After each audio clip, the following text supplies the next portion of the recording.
Okay, welcome back. 2 days in a row, except I'm back in the DM seat today, so time for revenge. If there was no, that's not even the right thing. Like, didn't get tormented. But yeah, welcome back. Mainline campaign. Let's go. Episode 52. A full year's worth of Kingslayers. For you, thank you for the $3. Remember, the other tribe, you can't continue to mess up people if they die. That's incorrect. So keep these characters alive and mess with it. Okay. Let's mess right back against. Yeah, look. That's just factually wrong. I literally killed Zamani just to mess with her. Yep. But last we left off, the trauma had been pulling to a close, and Everett gave his speech to enact a movement against traitors in his own kingdom, deciding to fight for his crown and his country. He also decided to help you all by having the crown officially back you on this mission to Thinveil. And who knows, perhaps if this goes well, he might back you further. But you sat down aboard the Golden Gull, met with old friends, and begun to plan your way to how you would tackle Thinveil, which is kind of the consensus is kind of fucked regardless of what we do, so we'll try and come up with a good plan. You have a few days over the next 3.5 days to sail to the Blockade. If you're curious about some of the stuff that got up, we had a mini session for that last week, where we'll have a brief rundown of what happened today, but it's a lot, so either wait for the recap or watch the VOD. But we'll touch on a bit of it today. Because it was a mini session that turned 4.5 hours. We were having fun! Look, y'all really said, yo, can we just have like a little bit of time to roleplay with some of the NPCs? And I was like, you know what, bet. And then you're like, can we have more? And it was no longer an ask. Okay, you literally gave me the ability to go have Mom 101, and that took like an hour and a half. I'm not sorry. Oh, Zamani, if anyone needed it, Zamani did. True. She's taken a lot of L's recently. She's taken a lot of L's. So, in fact, canonically, I think she's taken like maybe 3 W's. I think so, yeah. But it's okay, they were really good W's. There were some good W's, but as the stormy weather approaches, the ship set sail for the Blockade, and I will start by asking either Svein or Rakestas anything you wish to do on the first day, as our resident nerds had a strong approach there on last week by scamming a full session. Oops. I got no thoughts at empty. I think I'll just I'll just spend some time making 2 holy oils. Yeah. Okay. So 2 first level slots, and I've got the funds for that sorted. So the first day, if anyone wishes to do anything, say it now. I think I've pretty much had my fill of the first few days, so they'll just like take me out. Look, you two are canonically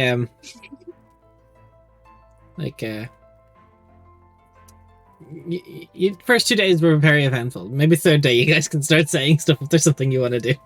The rest of it is Zamani going to be chaining Cal to a table so he can teach her fucking Elvish. Okay. So the evening of the first night comes to, unless JK unless no? Okay. And very traditionally so, you're all called for dinner in the captain's room to dine with the crew of Anitari and Captain Troon, if you so wish to.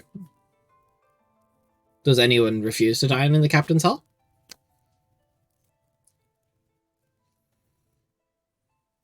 No. Cool. Okay. So, as you all get there, it's a beautiful spread as per usual. The Golden Gull does provide only the finest dining for its cabin mates. As you're there, Captain Troon, Anitari, and Teethan are awaiting you all. Very well put together. People seem to be waiting for you for dinner. As you sit down for your meals, Teethan kind of raises a glass and to living.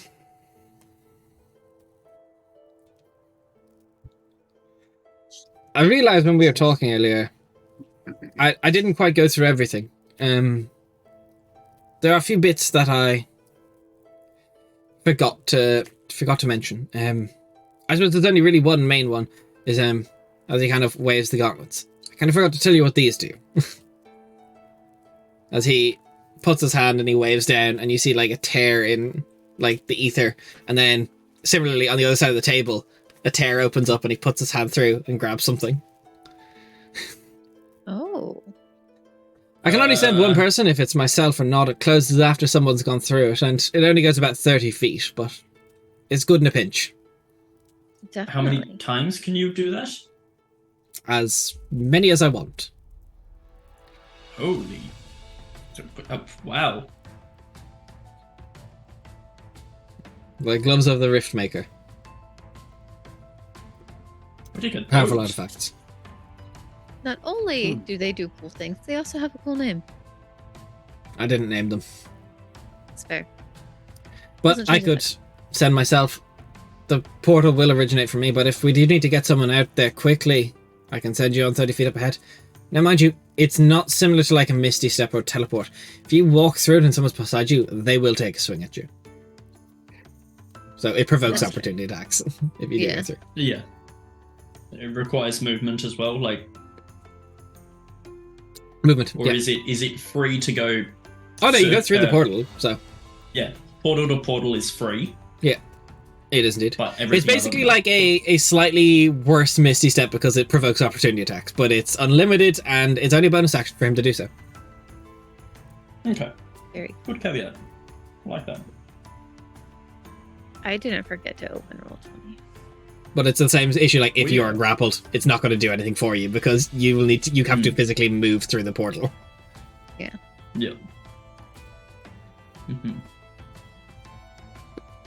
But alternatively, if we don't want to step through it, we can also use it to increase the range of some of our attacks. You can shoot through it.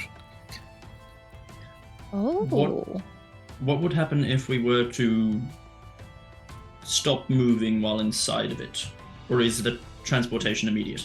You can't stop moving inside. It's almost as if it just you walk through. It's like Like a thin as doorway. paper. It's like a doorway. Okay, good. Good. No getting stuck in liminal spaces. Or getting Does cut in half. carrying other liminal Can't do it. spaces. Okay. Can't so carry if you're- another person through it. No, I mean like if you have like a bag of holding on you and you go through the portal, does that fine? Yeah, that's fine. Okay. I wasn't sure. Since it was flat, it doesn't really take Yeah. up space, but I just wanted to double check. since it's not staying in the same space. Something that I forgot to tell you guys, and I point to the rest of the party, and I put like the little. How would I just? Is it just like a ring, Des? Like the little ruby ring. Direct deposit. Oh no, that hasn't even arrived till tomorrow Oh shit! Never mind. or the I next didn't day. say No, anything. that arrives on the third day. God damn it! Yeah. My bad. Calicinder's still short as heck for a star. Yeah. For a starless. For now. Shocking. I do Somebody gets to actually. rejoice in being close to the same height when she wears heels for a little while longer. I was meditating on some spells today, and I have found something that might be quite useful. It's similar to the command spell, but it is exclusively for undead creatures and quite a range on it as well. I'll put it in the Sounds chat helpful. for you because I've just found it and it's really actually not bad. Could be Wait, very didn't you useful in get this Clerics fight. 101 or something? Not yet. Did you just found? Oh, okay, and you just found it. Wait. Yeah, no, not yet. But I was looking through deleting all of my undead spells That's fair. because Merc would never cast anything that creates an undead creature. But I can be like kneel to all of the fucking zombies. Zamani and can be vampires like spawn that and shit. too. Just it's a little different. Maybe not the I'm good. undead. The Okay, I'm mindless talking about board. power word Neil. Don't make that face. I have the spell, thank you. What? I might I have. thought it best to just get everything on About the it. table. Oh, definitely. Same way, if for example, Merc, you get ganged up on 30 feet behind me, I also can open the rift and you can come to me. But I'd probably you'd want to be relatively quick, because if someone goes through it before you, I can't gatekeep the gate. Anyone can go through it. Yeah, so enemies can as well. It's not just allies. Until the first creature goes through it, and then it will close. Okay. Does it take a lot of effort on your part to open the gate? No, it's easy. As he just starts, like, with a finger, whoop, portal opens, closes after 6 seconds, whoop. So I guess Just- Is there a assuming like bonus action-y type thing. It's a bonus action. Cool. That's what I was trying is there a to play. limit to how much? No, there is no limit. All right. No, I can Very only have useful to one know. gateway open at a time, but So objects and spells can pass through and don't consume the gate. It's just creatures that consume it. no. Very So the first, I would say, if you shoot a spell or an attack through it, that would also consume the gate. So the first thing to go through the gate consumes it. Essentially, yeah. Mhm. But also, it does provide an interesting trick. For example, if I were to put a gateway 30 feet over there off a cliff, and we could just push someone through that. That is quite nice. Is it always vertical, or can you make it horizontal so someone next? No, steps open. into it? It's pretty straight. I mean, probably the only thing on the table. What? Nothing. Oh, I get it. It's funny. No, he Uh, just The table has Wait. round edges. Ethan looks very confused. I mean, I can explain later if you want, Ethan. It's one of those sex things, isn't it? It is. Good job. I'm not good with those. Takes practice. Fair enough. You know, you can practice on yourself, but it only gets you so far. Not what I meant. What does he mean there? Yeah, I'm curious. This is a delicious meal. Yeah, like, and he just puts down the custard.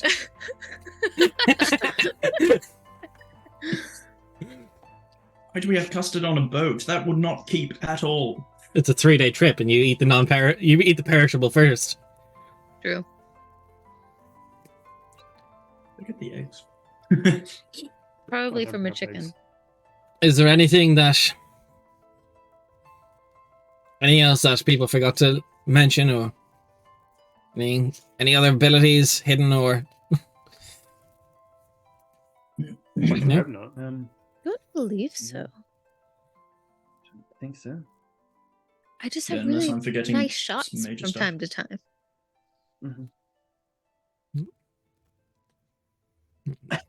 so? Well, another good use. If we see Marek inside a building, and you see a window, we can open a gate, shoot through. True. True. Would the glass really be an issue though? I mean, I guess it might be loud. Well, probably have partial cover from you. If I doubt he'd be standing in front of a window. That's fair. And I thought it good to mention, rather than me just start walking through arcane gates. That's fair. It would Willy-nilly. be quite Yeah. impressive though. I mean, I'm quite impressive regardless, so. True. But even more surprising, I guess. Hmm. Guys, this is really off topic, but we fixed the music issue last week too. I finally have music. It only Wild. took 50 sessions. That's weird. I actually lost my music. That's crazy. I the took it. music It's- giveth and the music taketh. It's mine now. You That's can't a have joke. it back. Let me just move over. Look at this one. Damn, Jim said I'm keeping the music and then took it with the fuck. No, I'm just swapping the music because it's just not the right one. But so get all your rest. We're going to have as much as we need.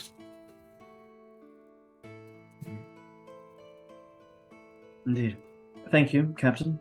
The dinner. He Yeah. raises a glass of wine and nods. And excuses himself.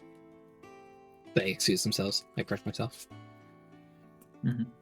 So, similarly speaking, last time we traveled aboard the Golden Gull, the rooms have not changed layout since, even though the slight bit of fire damage they took the last time.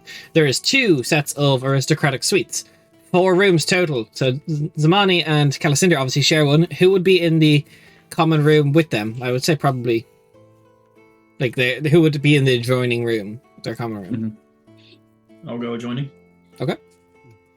And that means in the other area it is Teethan and Svein, the undead experts. Yep. It would also make sense since Merc has a longer standing relationship with the lovebirds. Yeah, but she also has the higher passive perception, so does she want to hear all those noises? True. Well, Quite I argue fair. her higher passive perception comes from her eyes, not from her hearing. So, And she her can passive see perception a is lot of- even with the even- only hearing is like 29. Oh yeah, Why are you It's hearing so nutty. much for? Put your ears down, my guy.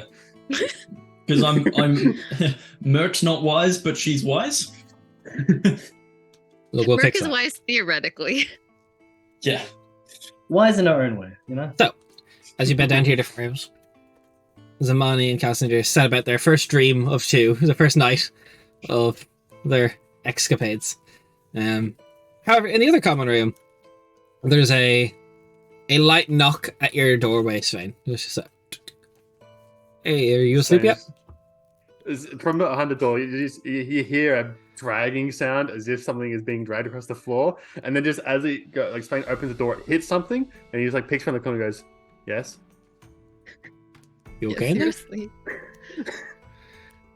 I'm fine. You want? I kind of always had a tradition with the Tempest Souls on our first night out on a journey towards these things. I packed some cocoa. If you want some. Like cocaine? No, like hot chocolate. Oh. I'm not really a part of the Tempest Soul. I feel like this has been established. Yeah, but it's more just like I'm going to be doing it anyway. It's a proverbial olive branch, but made of chocolate and liquid. I guess so. And he closes the door and you hear more dragging. He opens it back up and you see the bed is sort of not where it was once. He's just dragged the fucking thing around, just using his strength to block the door, basically. Right. He goes over to like a small kettle set and he just pulls out this like small little, like very nice, like ornate box, opens it up and has like these like little level spoons and he starts scooping some cocoa into like cups and get some water. More. Keep going. More. Oh, okay. How many More. scoops do you like? Just keep going. Wait, do you want just powder? Just keep going. Wait, hold on. Wait, let me just. No, one more. Okay, one more. You really like to chew your hot chocolate, don't you? Like to- Dude, this is how I understand we're supposed to drink it. Like, you have a lot of the. You really want it to be really chocolatey, right? Yeah, but I only do like 2 scoops. So. Normally. Of milk, yeah. Sure, why not? So, I know a little bit about your order, the Dire Conclave. How did you end up with them? That's a story. I mean, we going anywhere? Yeah. So the island. Yeah, but like, we're not going to be there before the night's out. Or, if you're tired, you don't got to talk about it. Sure, when... No, I won't push. So the weather out there. I can talk Wow. about the conclave if you want to know about them. Well, I know a fair bit about them. I know similar circles we walk through and all. Mm-hmm. Svein is very awkward this whole conversation. Very Yeah, visibly Cheetah's not much awkward. better, so but I'm going to make this painful, so let's... Svein just like grabs the cup and just, instead of drinking, just goes, oh. Tim just gets sick in his mouth a little bit. As he starts chewing, he like coughs up, you see a bit of the cocoa powder puff out, is just washes away out of the air. Alright, well, Look, I won't press too much on your life. I get it. We're new. You know, I mean, you probably know of me. I don't know of you. I know of your order, and you know of my order. But back on the we were setting everything up. I was kind of throwing an eye over you, and those axes aren't magical, are they?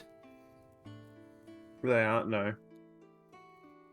I mean, I have a trunk in my room with a few bits and bobs, pieces here and there. If you're looking for something that'll overcome, magic properties.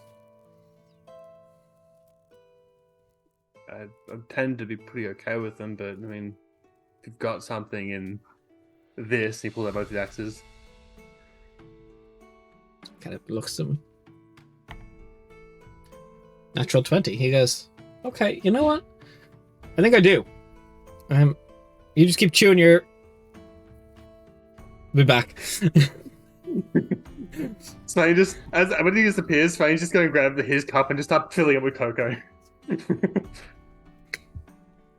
He comes back and he has 2 axes. They don't quite match. They're very similar style to your own.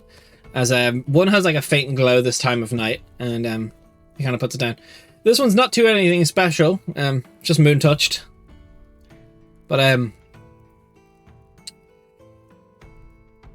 yeah, this as he kind of lingers on the axe for a second. This one would serve you well. It belonged to a friend of mine. What does it do? He puts it down on the table. Don't drink from your cup. You'll like it. But what's the axe do? He takes it and then... Lovely. Oh, Fisher, thank you for gifting a tier 1 sub to XCAP. Very good of you. Okay, that was one of the knights in the Order of Mackle. The Goliath guy. Absolute badass in every sense of the word. How was his? It's how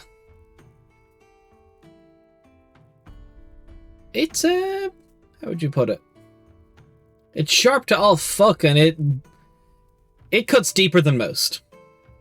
So, for reference, Mackle's battle axe is a... Not battle axe, hand axe is what you use, isn't it? Okay, yeah, okay, yeah. Yeah, Mackle's hand axe is a +2 hand axe that has a crit range of 19 to 20. Oof.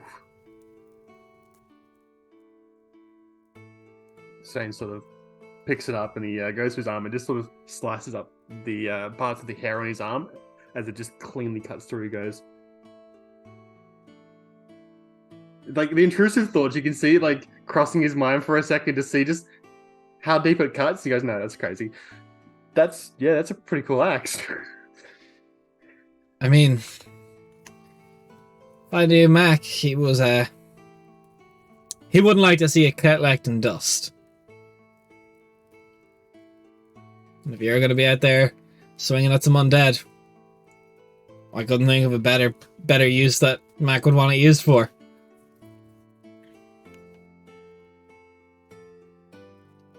I appreciate it. And the other one, it looks a little different, glowing slightly. I assume just moon touched, just enough to overcome resistances, but nothing extra special about it. A glowy boy, if you will. I believe moon touched it literally sheds a dim light of like 20 feet, I think.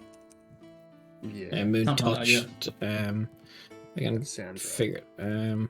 Items. Yeah, it's the equivalent of a moon touch sword. So in darkness, the unsheathed axe will shed bright light in 15 and then dim light in another 15. So 30 feet total. Fucking bright ass axe. Yeah, it's a little much. That's why I was keeping it in the trunk. But if you want them.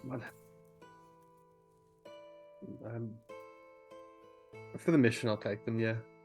Might do me good to have a bit more reliable weapons. All in the interest of keeping us all alive, isn't it? Yeah, it's, I guess, the point. And Spain's very clearly like eyeing him over. For what purpose? Like Spain is, because he knows of the like Teethan's order, and Spain is a Dampier, a half vampire, half undead. He is like confused at why he's being given all this stuff. So he's just like, what the fuck is going on? Do you want to roll an insight? Sure. 10. Yeah, you kind of get that there's a warmth to Teethan. He's not like, either he's doesn't care for whatever reason, or doesn't care because of this mission, or doesn't care because you're at the conclave, but he doesn't appear to be looking at any of your more Dampier-like features. He's being also purposefully just trying to make himself look as non-threatening as he can be with like a 22 strength score. Like he's trying to like really just like not flex any muscle in his body. But obviously with the 22 strength score, you're just naturally flexing every muscle in your body. Yeah. Look, he has a 22 strength and a 22 con. He's difficult to not be ripped. I would like to hit you with a sheesh.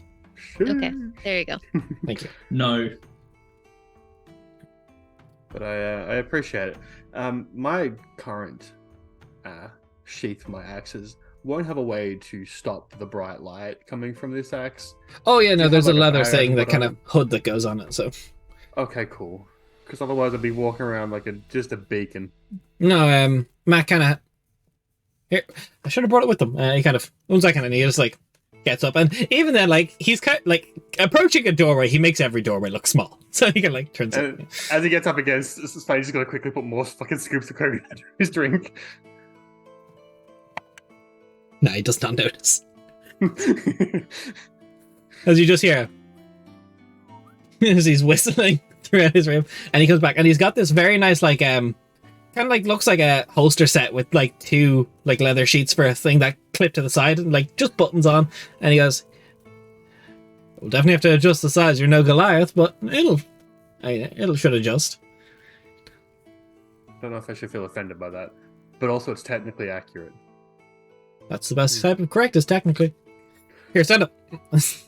But then starts adjusting it on your back, like, which with a dexterity score of 6, he's not very good with his hands. It takes a bit of fumbling. Spain just sort of standing there like, fuck's going on? God, you just hear. Wait, what's your passive perception? 18. Oh, you just hear mumbling under my breath. He's like, "That's like the first date all over again." It's just he's fumbling with the clasps at the back. First what? Huh? Nothing. And he gets it, and then he straps the axes in, which are just very much like hang just at like the back of your ribcage, where you can just reach and pull them out. Very cool. Which, you know, not magical, but makes stowing and drawing 2 weapons at once just a little bit easier.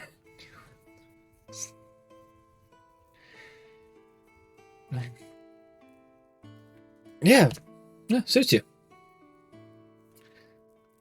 He's just Spain sort of just like a little bit of a turn around as he's trying to look at the axes on himself, and ends up sort of almost like he's chasing a tail that doesn't exist as he spins around trying to look at the axes.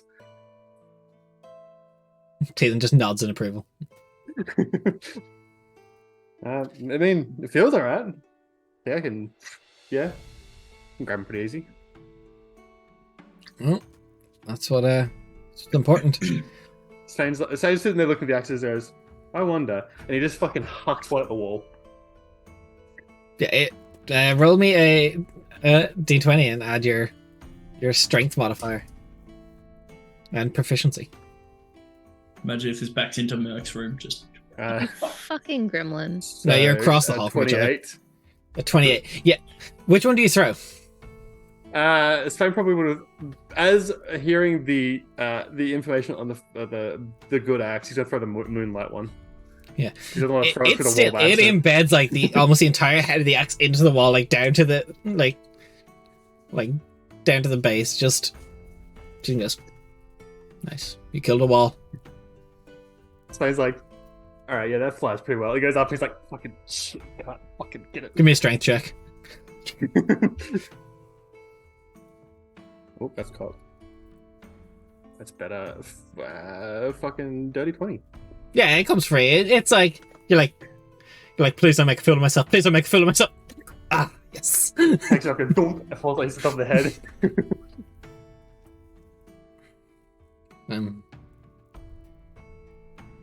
Should serve you well. It'll be nice to see them in use again. It'll be nice to be able to kill some more shit, some more fucking undead. Let's do just that. Anyway, let's see. He does notice his hot chocolate, and he takes it up. Looks kind of just a little sad. I'll enjoy this in my room. Enjoy the he just sort of access. looks over and gives him the thumbs up. He's like, Yeah. Walks off to his room, leaving you for the evening. so he just sort of walks over back over to his hot chocolate and he goes, I can't believe you fucking bought that. Who the fuck would drink this?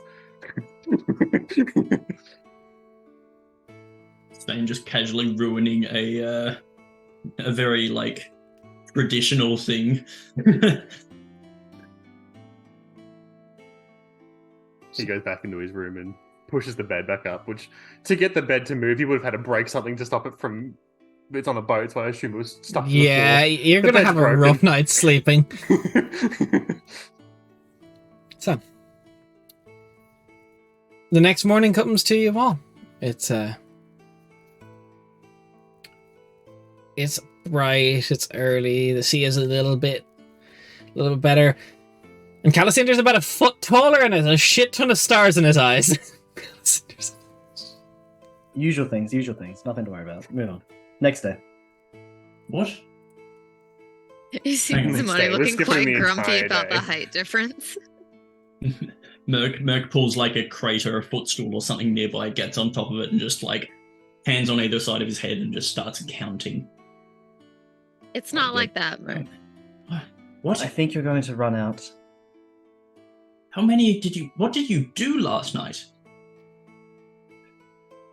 Well, that's quite a long story. Initially, it was to talk to my mother with Zamani, and we were graced by the presence of the guiding light. You met your god, yep. He's quite No, tall. I met him in person. Physical, as physical as a dream can get, but in actual form. That's the first time. Okay. And I don't even know how to put it. I guess it's reward, blessing, I suppose. But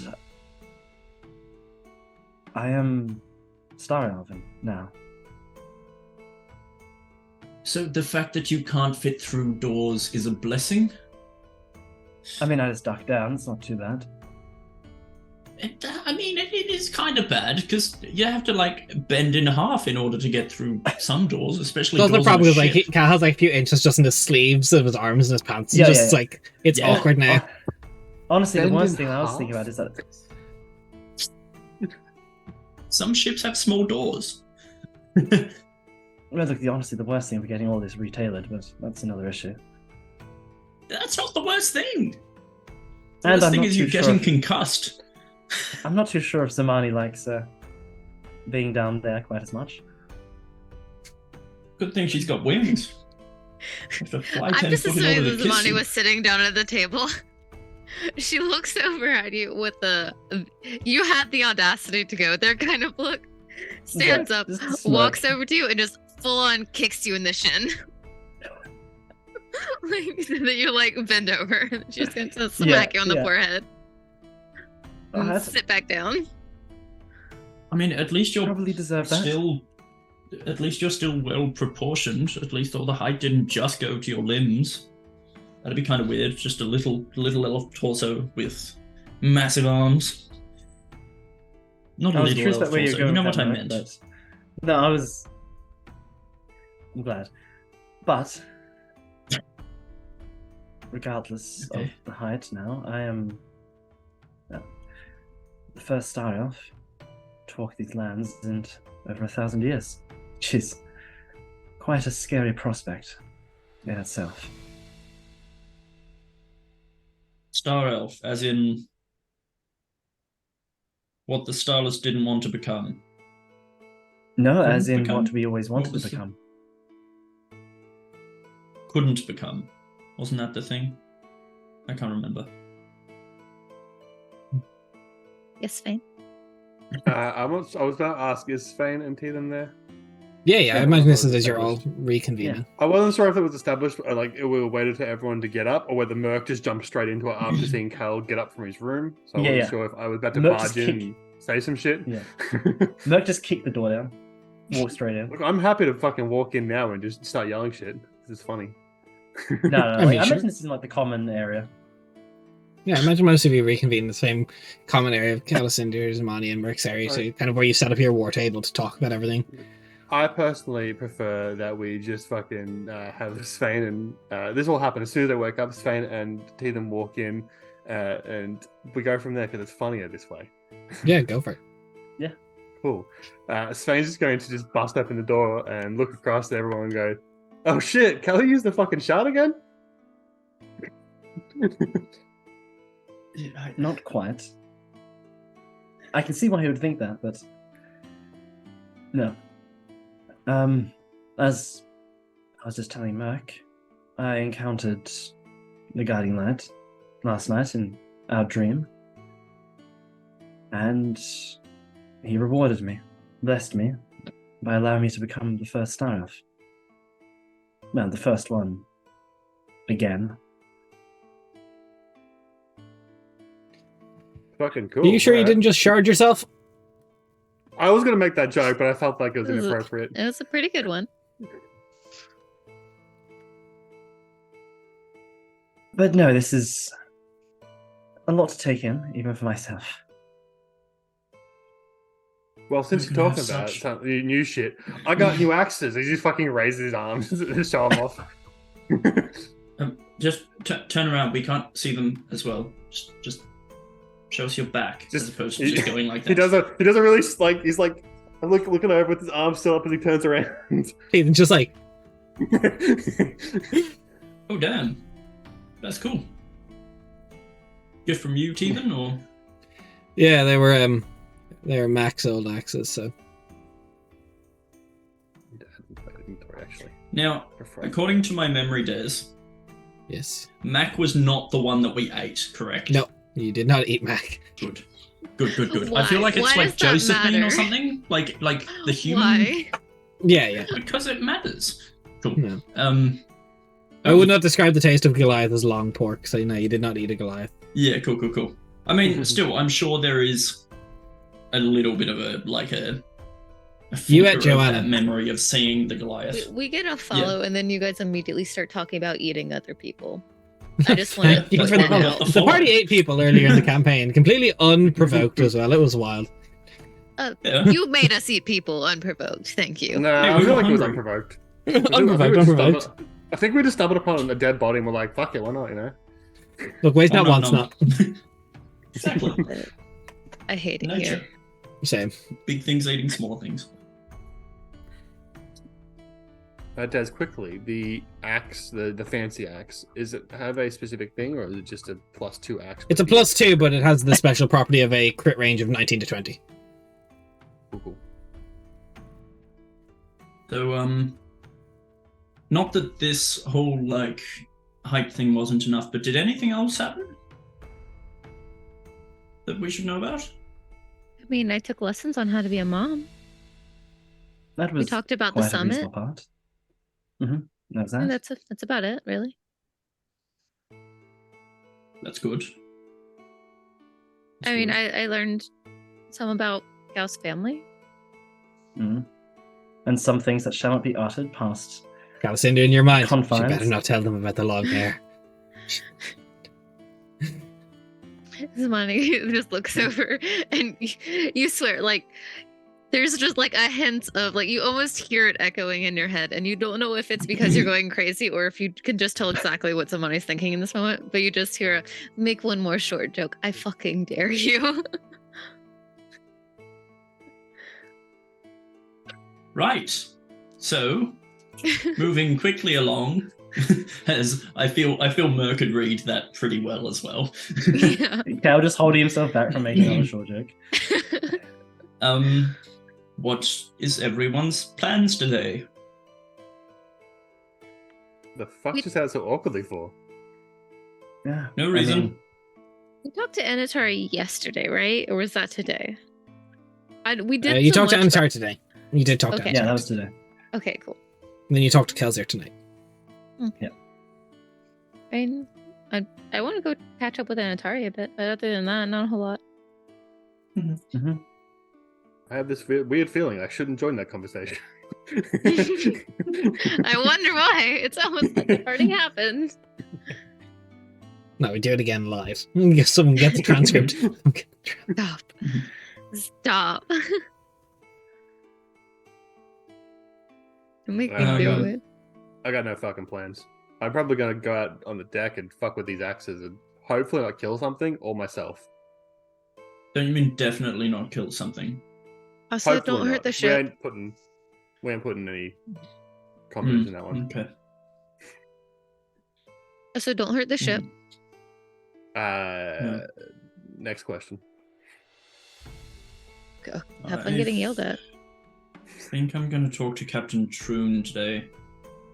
Something they mentioned yesterday is, I don't know, playing on my mind. Okay. Should get ready.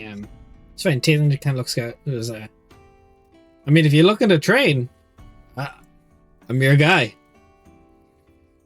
He's Yeah, so fuck hard it, why to not? be dead. All right, let me go get my greatsword. Knowing Fucking hurt. Should make him another knowing cocoa.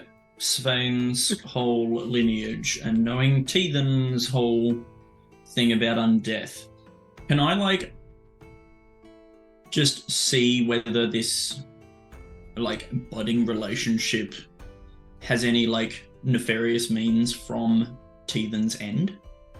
Sure. Does that make sense? And Nightmare Nexus, thank you for the follow.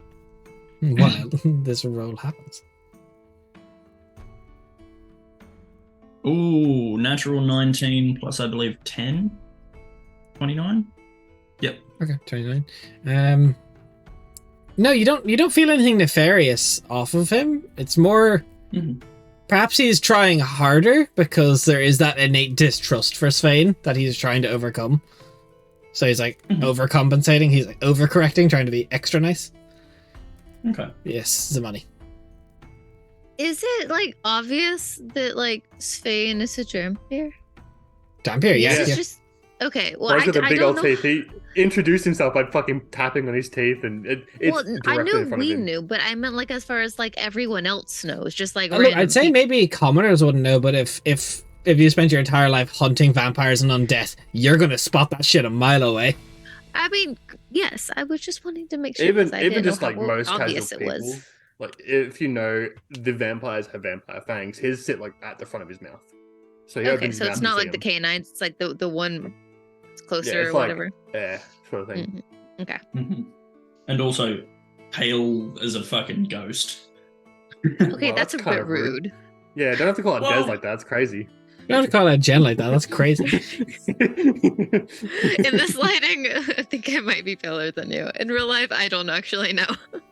Look, But I've we're got both my lighting competing set for up to just paper. bamboozle the audience, so it's okay. You know, Same. we're both paper over here. It's fine, guys. Look. All right. We just sneak into Teethan's room and fucking bonk him on the cocoa powder. Just prep it up for him. Bonk Okay, him. but Sorry. where's Bonk the him on the cocoa cocoa powder anatomically, please? Don't worry about it. And also, Is this a new what innuendo I should be bonking- aware of? yeah, what bonking are we talking about? Are we Teethan talking and about the? Teethan and Svein really bonded last time. That's all you need to know. I'm just saying it sounds like butt stuff. Yeah, are we talking the onomatopoeia bonk, or are we talking the bonk? I hate it I here. feel like I missed so much in just 10 seconds there. You You're left welcome. us unsupervised. Well, we were supervised by chat. That's my B. Okay, what chat actually supervises? Let's be real. Yeah, I just rebelled. they indulge. So, Sven, you head off to They start revel in the sparring chaos. with Teethan. Yeah, why not? Fuck it. Just give me give me like 3d20 in order, and I'll do the same. We'll see how it plays out. Cool. Fucking bad on the first one. Just a straight D20. Yeah. Cool. A 9 on the first one. Okay. So Teethan's 17 on the first one. He's kind of like, Oof. well, your face doesn't look good for that. What was your second? No, I was waiting for you to finish the little thing you were saying. Okay, Teethan so doing before we something. get to that, so yeah, he kind of out the gate, Teethan immediately, like, he's not the jovial self. Like, as soon as like the spar begins, he becomes very serious. The greatsword, it is a wide greatsword, and he is like using the full like brunt of it. It's like he'll catch your axes, and then with the flat of it, he'll pull with his other hand to like slap you in the side of the head with the flat of the greatsword. As opposed to Sven, who was just talking shit constantly the entire fight. Yeah. What's the second D20? 18. 18. That is the Labradorite coming in clutch, a natural 20. These dice are so fucking... they're not balanced. I guarantee it almost. Again, he is just like... You're trying to make quips and jokes, and he is just like silent the entire time. He's just like... Tunk, tunk, and then taking every last little bit of it. Give me the last roll. 14. 14. 5. Ooh. How would you flip the switch on him? So based on Teethan's fighting style, Sven's going to fake out with the moon touch, slip under the axe, and then hit it. Basically, catch his armor with the back of the blade and the shaft of the axe, and then yank him to the floor. Yes. So it goes back and forth for a while. You put up a decent showing. He's like, there was a little bit of concern in his eyes for the first initially. He's like, oh no. And then you kind of show up and he goes, okay. It's not so bad. And there's definitely like, it gets to a bit of like, a couple seconds in where you see he's like, should I start using Divine Smite? He's like, nah, I won't. Look, we're not trying to kill each other. We're doing minimal damage. Yeah. But both of you end up with a plethora of bruises at the end of it, but no actual HP loss. It's classic. Mercastiel, you wanted to go see Captain Troon. Yes. And from memory, Captain Troon speaks very broken common. Very broken common. Can't remember last time if he had if they had a language that they preferred to speak that we had in if you common. speak Hugan. Yeah, no. Okay, cool. Good thing I prepared tongues for this occasion, just in case. Because I'd rather things not be lost in translation. Right. Captain, are you busy at the moment? No, not so busy. Not so busy. Okay, good. I was wondering if I've got some very serious topics of conversation to discuss. I was wondering if I could cast a spell on you to make it a bit easier for us to communicate, if that was okay. It's hard to communicate?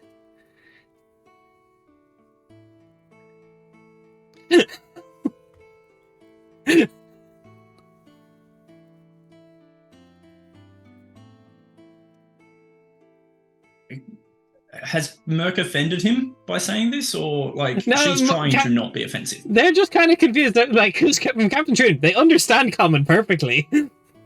Yeah. I understand that while you may understand the common tongue quite well, speaking it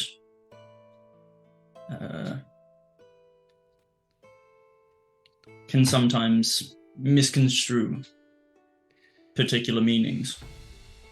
It's just Okay, we hoping can to be a bit more. we can talk in my native if you prefer. Sounds good. Actually, I'll cast it on myself, in which case. And I'll cast tongues on myself, which means I can understand any spoken language. and like communicate. Right. Well, I did not know you understood how to speak. You can speak, but that is very good. A gift from my gods. They are great that way, but alas, I find myself lacking in any powers of mine currently. Yes, I was meaning to talk about that, or at least around that topic. You mentioned the talons yesterday. Did I? I do have talons. That is correct. Is there something about Captain Truman, you know what I mean by the talons. Nemevana's enforcers, for lack of a better word? I wouldn't call them enforcers, no. It's not completely incorrect, but Information on them has always been very scarce, other than their existence and their aggressiveness in certain areas. yes, they are quite known as being ill-tempered. Quite. Was that like That was wasn't as Truman, messing up. not you saying that? Yeah, cool. Right. I was just concerned that perhaps through my actions or inaction that I had perhaps made an enemy of the Talons, and I was hoping that was not the case. Why would you be an enemy of the Talons? I certainly haven't heard anything of you being an enemy to the Talons. That's good. Well, it was 2 out of 4 of the gods I worship that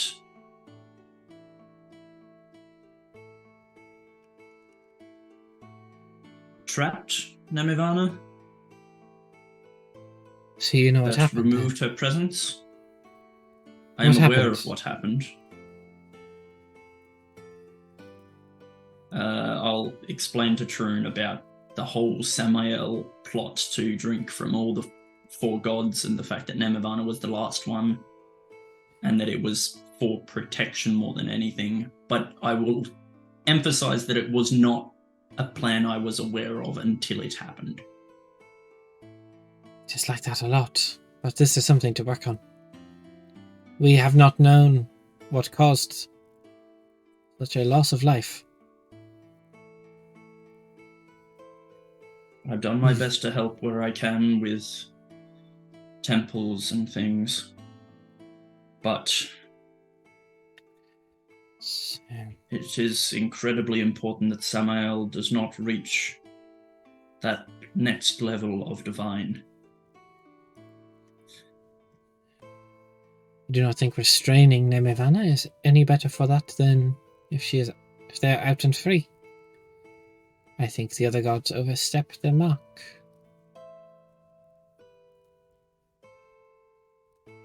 This helps. The Moonlit Nest should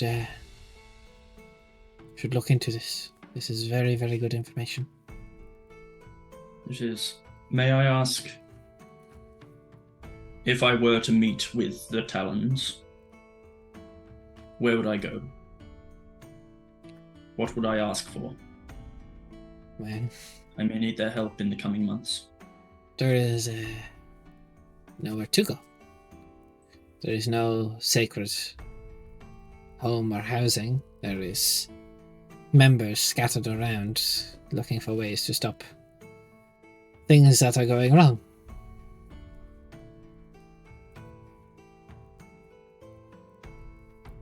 But you know how to contact me. I do. If you need getting everybody together is difficult. But Are you well respected in the Talons? Are you prominent? No, enough. Yes. Do I believe that? You can roll me an insight. 16. Yeah, you do believe Captain Troon. There's like concern from their voice, but it's more to do with like the overall situation that you're now revealing, like suspicions that are now being confirmed.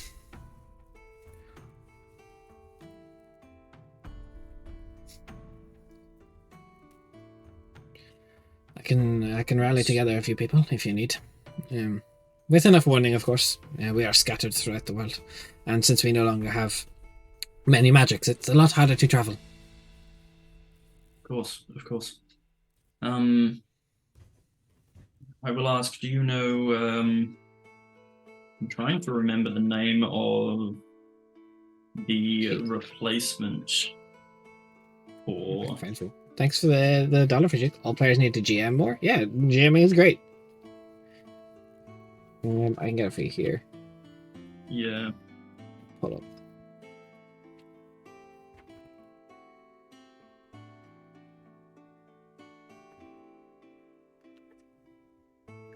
Then it was a while back. It was a hot minute back. I'm just trying to remember where I put it down. What are my session by session notes?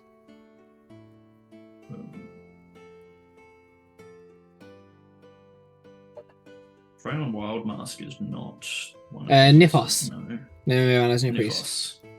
Yep. Satyr. Do you know the Satyr Nifos at all? Not greatly personally. They were only in Burton for a little bit before everything went south. Yes. Yes.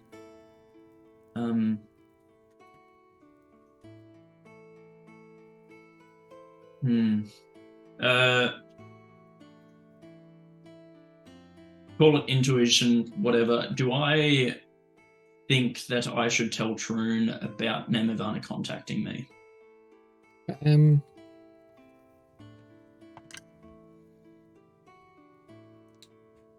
Yeah, I'd say you trust Captain Troon enough. I will say that they actually attempted to contact me, or they succeeded in contacting me. Nemivana, day or two ago in Burton. I was looking through the moonlit nest, trying to see if there was anything I could use in our journey to, save it from looters or anything. And 3 birds arrived. And, Messenger, very important. What did they say? They said if I wanted to release her,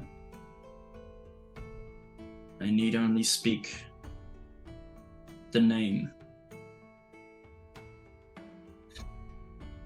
Well, me and inside checks can be really hard because this dice loves 20 because it just rolled another one. I'm a very big fan of these new Labradorite ones. They're rolling so many 20s. I hate them. No. You're banned to use them in combat, Evidus. I refuse to let you use them.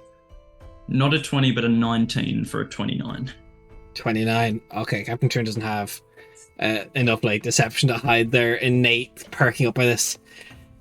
You get a feeling that Captain Troon either knows the name, part of it, or how to get it said. Now, I told this messenger, whatever, that it was too important that they stayed protected and safe. That as much as I wanted to help them, as much as I still want to help them, the time was not right to help them.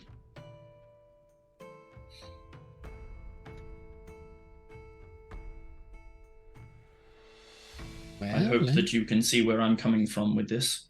I could understand why you would think that way.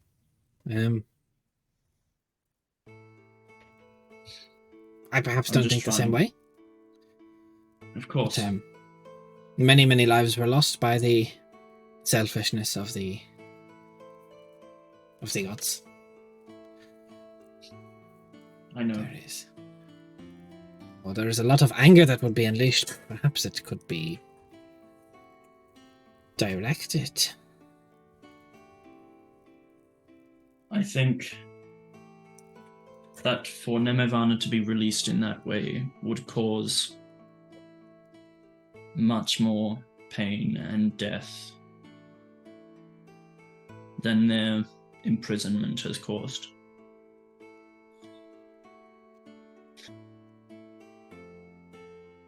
So they would be out and free, giving power.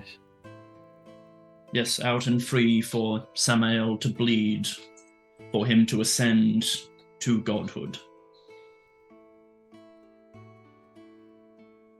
If it happened, that's an if. But many more lives will be lost. The healers across the land, so many of them draw their power from Nemevana.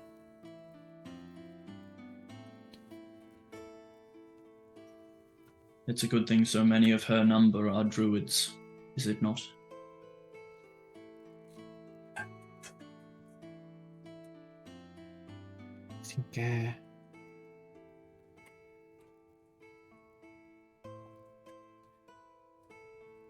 I think perhaps something may be done about this. It is important that no one god be sealed. Of course, I understand that, but please, if you can, speak to me before any drastic measures are put into place. It is my intention to unite the four gods. I hope you'll help me in this. I would like to, but it is impossible to unite if one is kept prisoner by two other. I know. They are not equals in that regard. But perhaps a not so veiled threat could be made.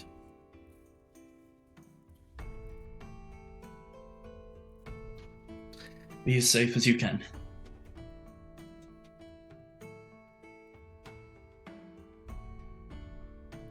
I must think. Of course. You've given Sorry me for much to think dumping this all on you. Enjoy your day, Troon. Merkel walk out. Begin pacing around their room an awful lot for the rest of the day, and there will be no dinner in the captain's quarters tonight. Yeah. I think that was a better decision than I made last week. It was a better decision. You know, it's still a strong follower of Yep. of Nemevana, but has the similar flaws of they also care more for their own individual god than the four. But that was better, yeah. That was better. So, what would you all like to do for the evening?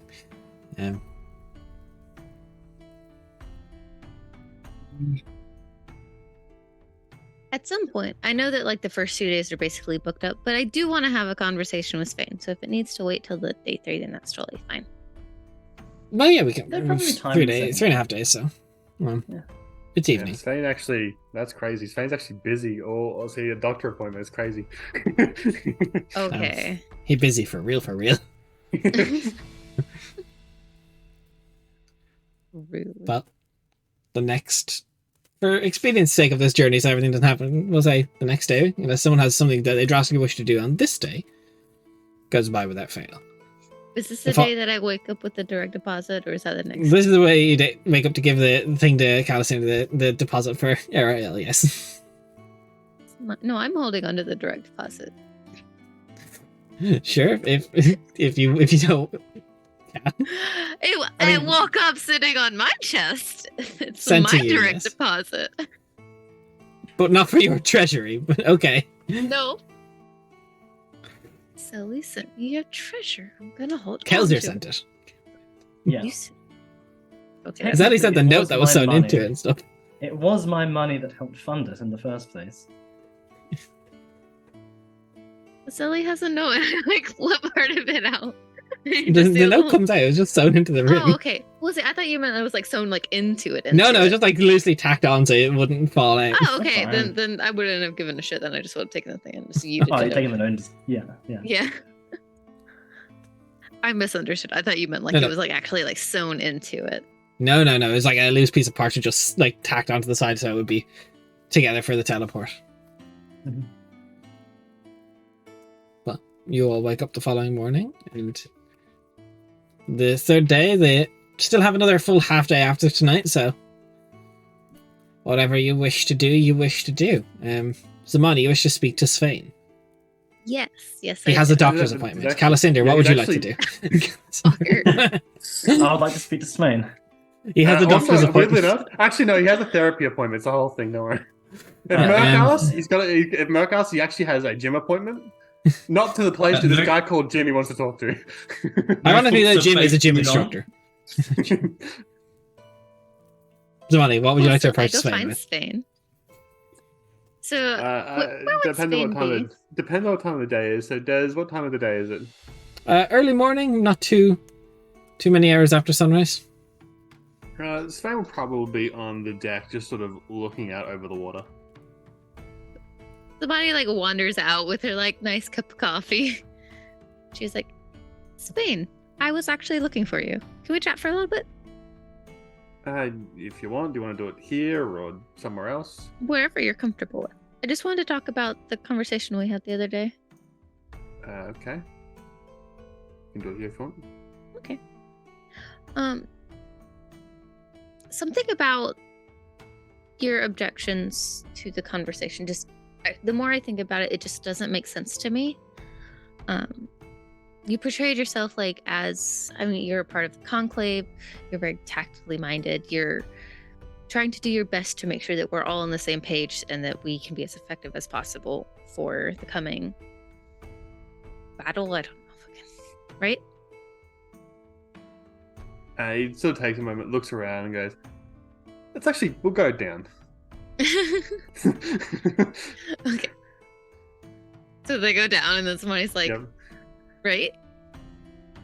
Yes, that was the intention. Okay.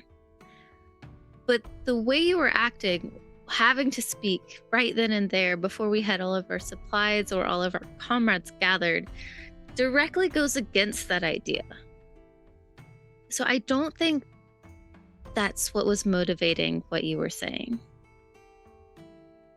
So what's going on? Are you okay? What was that? I mean, it was part of the reason. It was what I was focusing on. I mean, that's not a tactical decision, so I feel like it has to be motivated by something else, right? You're not wrong. So what's going on?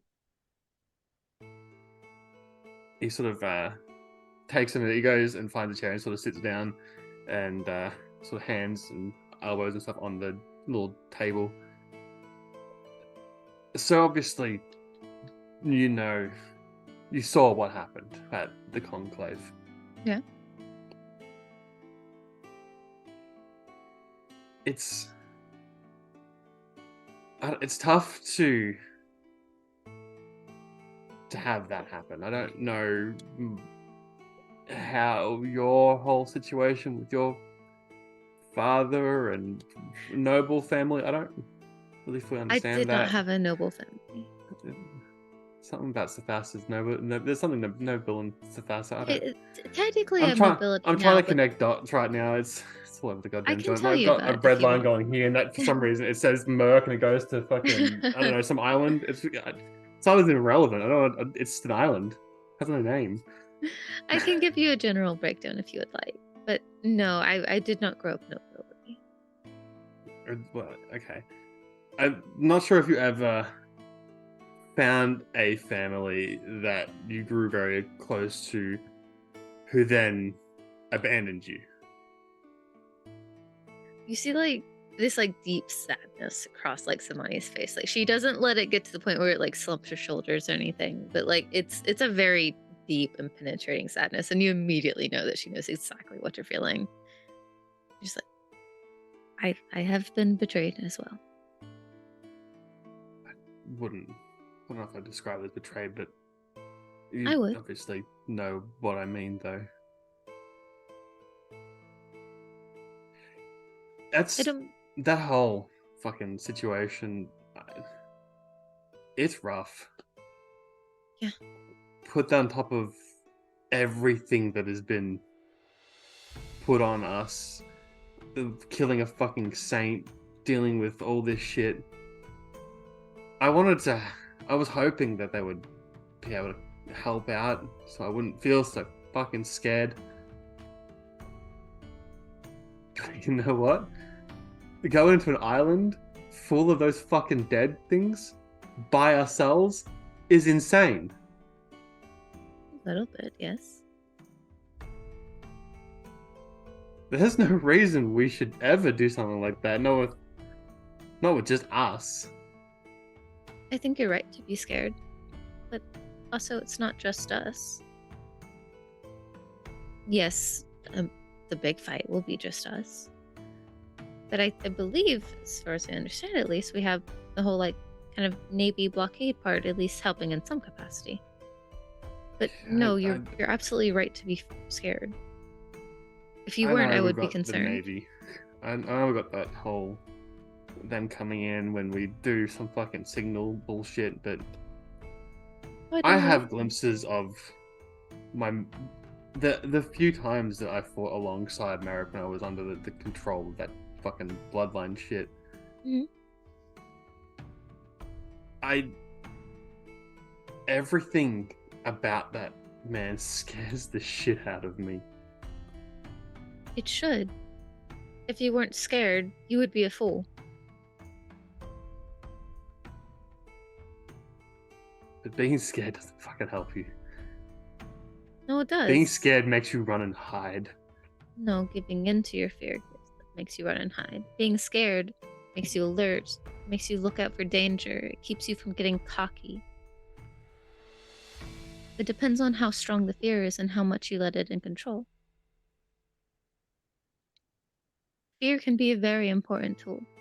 It can also be one of the most dangerous things that can make you do more than you'd ever regret. Fear has only ever really hindered me. That's fair. Fear saved my life numerous times. I never had to fucking worry about fear previously. Yes, because you had allies at your back who you trusted with everything that you had. And not even that. The Conclave, they were smart. They had their oracle. They had their way to more or less guarantee a victory, and if it wasn't guaranteed, they didn't take it. Having an oracle doesn't make you smart. Shit. It makes you manipulate the odds, right? It's smart to not take a fight you can't win. So is it that you're scared now because you don't know going into a fight if you'll win or not? It's part of it.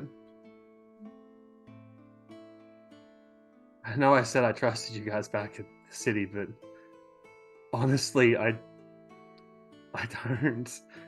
Trust is not easily won. It was very clear that you were lying, but it was also clear that you wanted to trust us. I'll be honest, the only person that I can put faith in right now is you. You seem the only one that is open enough that I can trust. That's because if you want to earn trust, you have to give it. You have to be open in order to have these conversations, because if you're not, it's harder. But to be fair, both of them are worthy of your trust. Cassandra will take months and months and months of trying if you want to get him to open up. He's honestly the hardest person to get to know that I've ever met. But he also cares very deeply, even though he has a very hard time showing it. And Mercestial has this deep sense of care, even if she doesn't know how to express it or convey it in the most accurate or well thought out ways. They both feel very deeply, but I'm just the one who's better with words.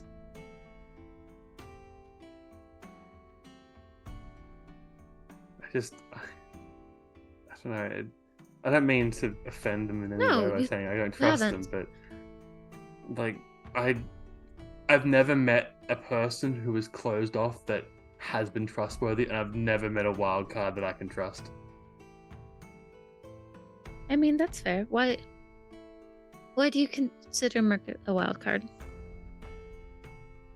I don't know what it is about her, but she is someone who doesn't seem to know what she's doing. I think that's a fair assessment. She does in some ways and doesn't in others. She's very much currently on a path of finding herself again. Much of her identity was shattered with this entire odyssey happening, because most of it was centered around being a high priestess and being Kiana's betrothed. With both of those things taken from her in some extent, it's been really difficult for her to figure out who she is.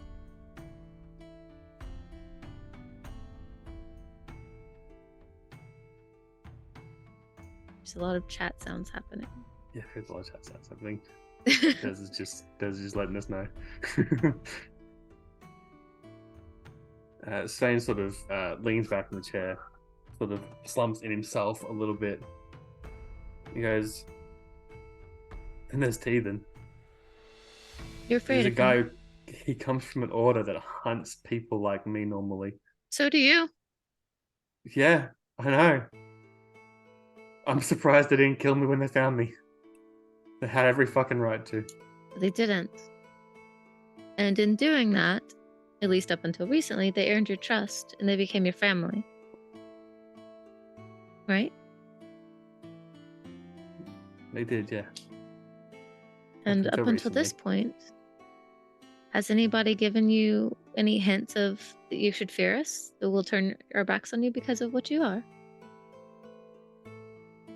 I mean, Teethan is the most cringy dad figure that I've ever seen, and I grew up without a father.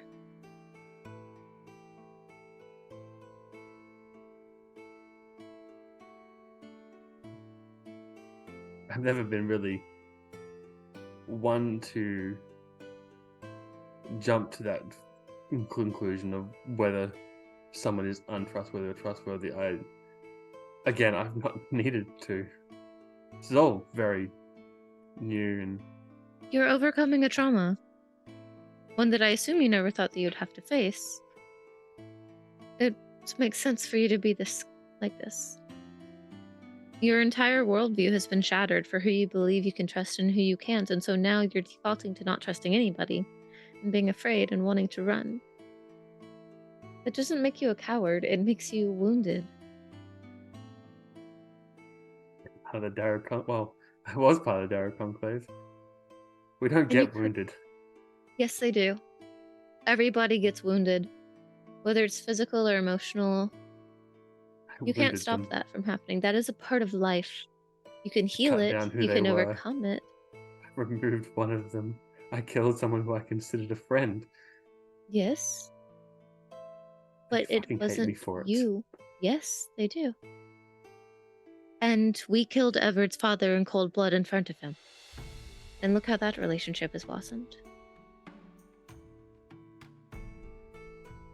That's fucking happened to you guys. I don't know what you did. Because we tried and we persisted and we continued and we showed how much that we didn't mean to and that it wasn't our faults and what we would do to try to make it right.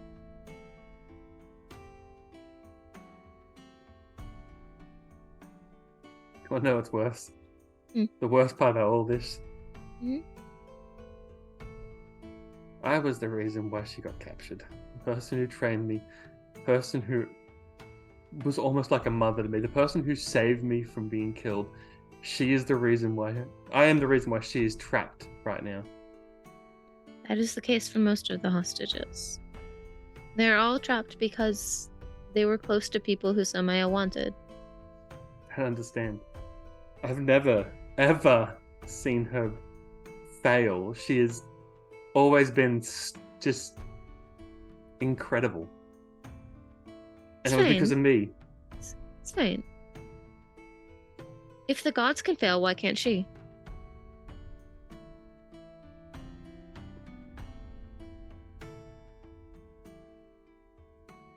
that. She may be a hero to you, but everyone can fail. Everyone can get hurt. Everyone can get wounded. Everyone can die. That doesn't stop them from being our heroes. That doesn't stop us from praying to them. That doesn't stop them from being what we need. And for us caring for them more deeply than we have anything else in our lives. We are the relationships we make. Do not deify her. Care for her. That's what she would actually want, I think. And if all she actually wants is for you to deify her, then she's not someone you should have around because that's manipulative. Not to interrupt here. That's fine. Not to interrupt, but what does that word mean? To It deify sounds somebody is yeah. to act and treat them as if they are a deity, they are a god. This is They're, as fine. they You're can just do confused no by it. wrong. They are unquestionable. They are holy. They are undefeatable. They are perfect. It's me. Shut it does.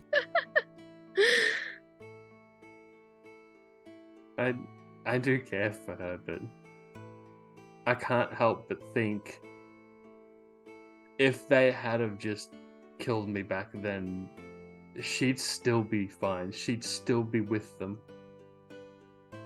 And I've thought the same thing many, many times. And yet I point over to like the general direction of Calisandir, like the room or whatever. That annoyingly tall individual argues with me every time. The people who care for us don't want that for us. And for us to think that disgraces their love for us. It's not fair to make decisions for others. Everyone has their own autonomy. Everyone has their own free will. They get to decide what to do with it, even if we don't find ourselves deserving. It's hard, especially to trust them. When we feel it in every single fiber of our being that they are wrong. But you don't get to make that decision for them. They see you for who they believe to be you are. And they form their opinions. You don't get to control that. They chose you. Not only did they choose to save you, they chose to keep you. Up until very recently, but that wasn't your fault. And we're trying to fix that now.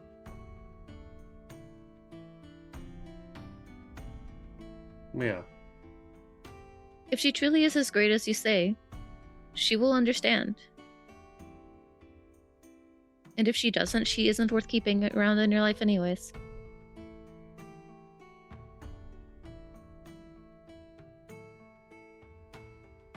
Yeah, you're probably right.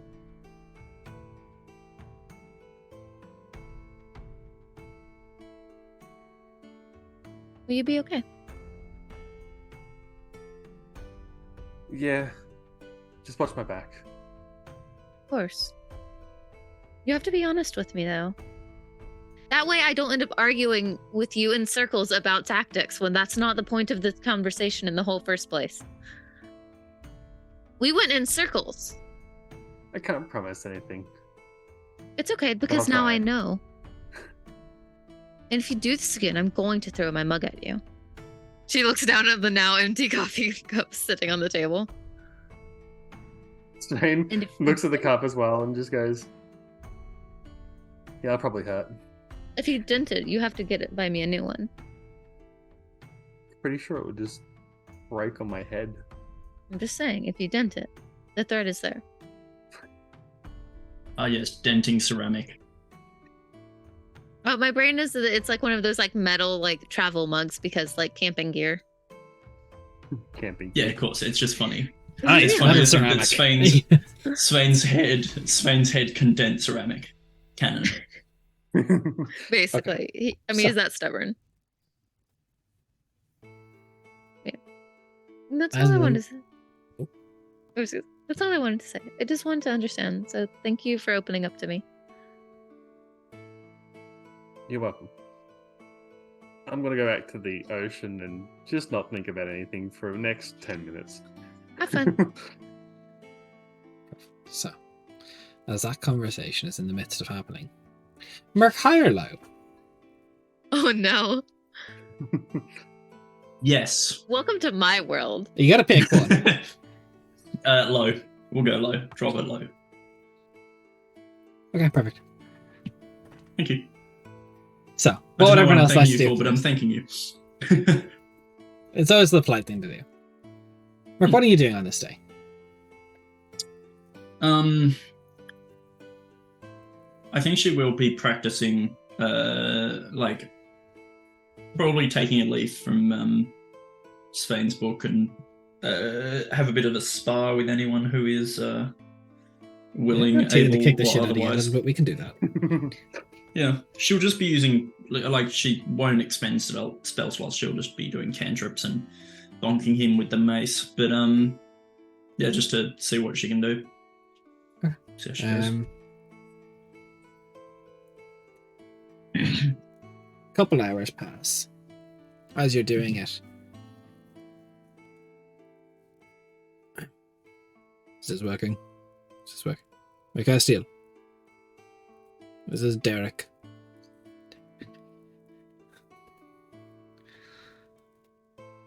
I request a dream tonight, please. That is all. Derek? Okay, I'll... As in, you're dreaming me, or I have to get Cal involved? I assume you're dreaming me because you're magic. There's no response. Good to hear from Derek you. is efficient. So, Cassandra, what would you be doing on this day? I would say Cassandra would probably just be keeping to herself pretty much. Probably sort of spending some time to sort of organize some lessons in Elvish for Zamani, just to really sort of plan out, map it out to each lesson from now. But yeah, probably just be sticking to himself, writing his book, going through everything that's happened. Yeah, probably nothing too much.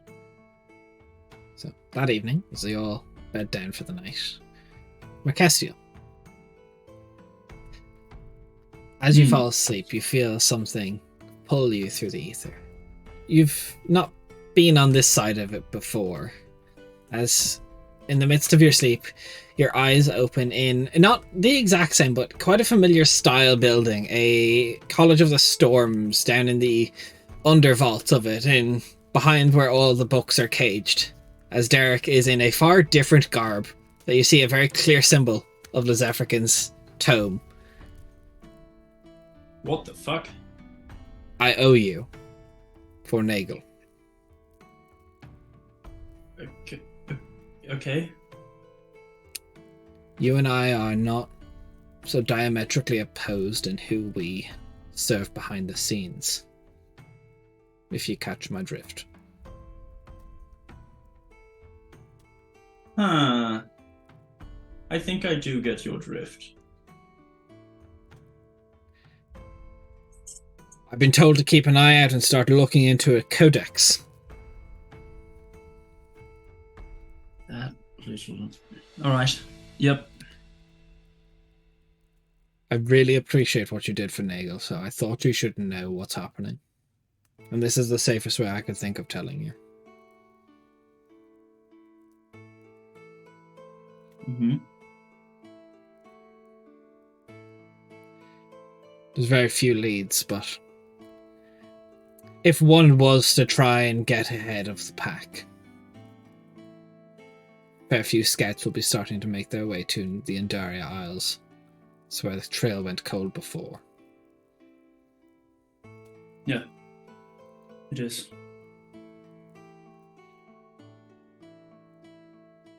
Okay.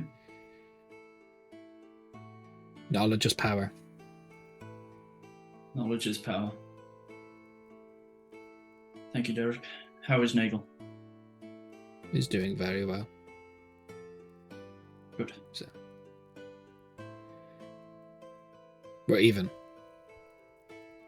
We are. Sleep well. See you at the end of the dream. As a man of very few words, but you did a massive favor for Derek.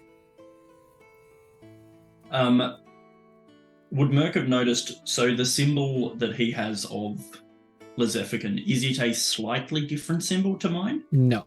Exact same. Or exactly the same? Alright, cool. There is no identifiers for the Nameless Untold other than the fact that they know who they are. And even though they don't know who others are, but Derek has informed you of his allegiance. Alright. Not that he's not going to look for it, or not going to help them, but knowledge is power, and you are even now. Yep. So, and then I reckon Merc probably has fitful dreams for the rest of the night. As you rest down for the rest of the night, Svein. It's been a while since you.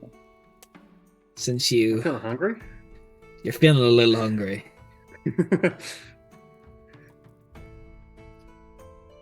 I'd say. Could you just could you roll me a d20 and add your wisdom modifier? You know what? Just this once, because you asked so kindly. I'll roll total of fucking trash for 12. 12. Okay.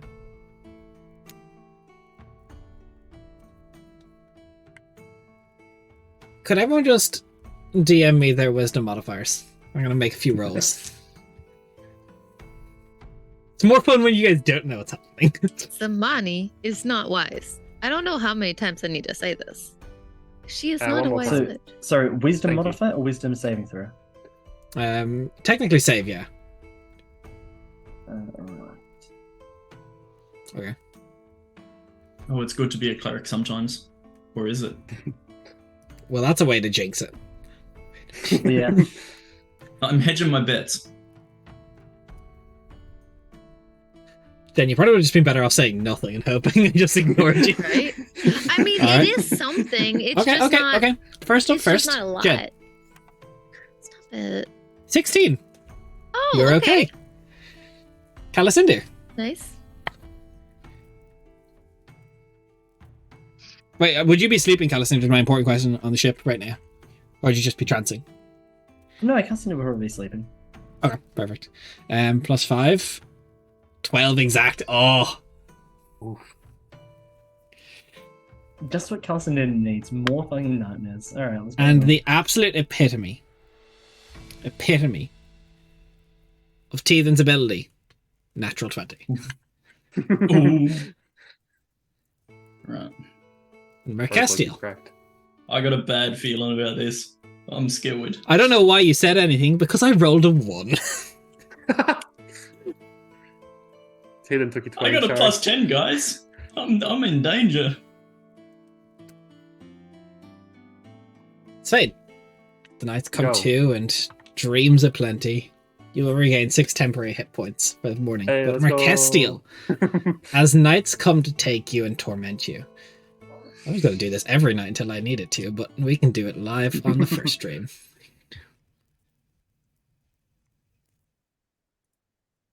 It's a familiar hallway. A familiar, beautiful room you've taken solace in. Kiana's room. She's sitting there on the bed. Her back to you.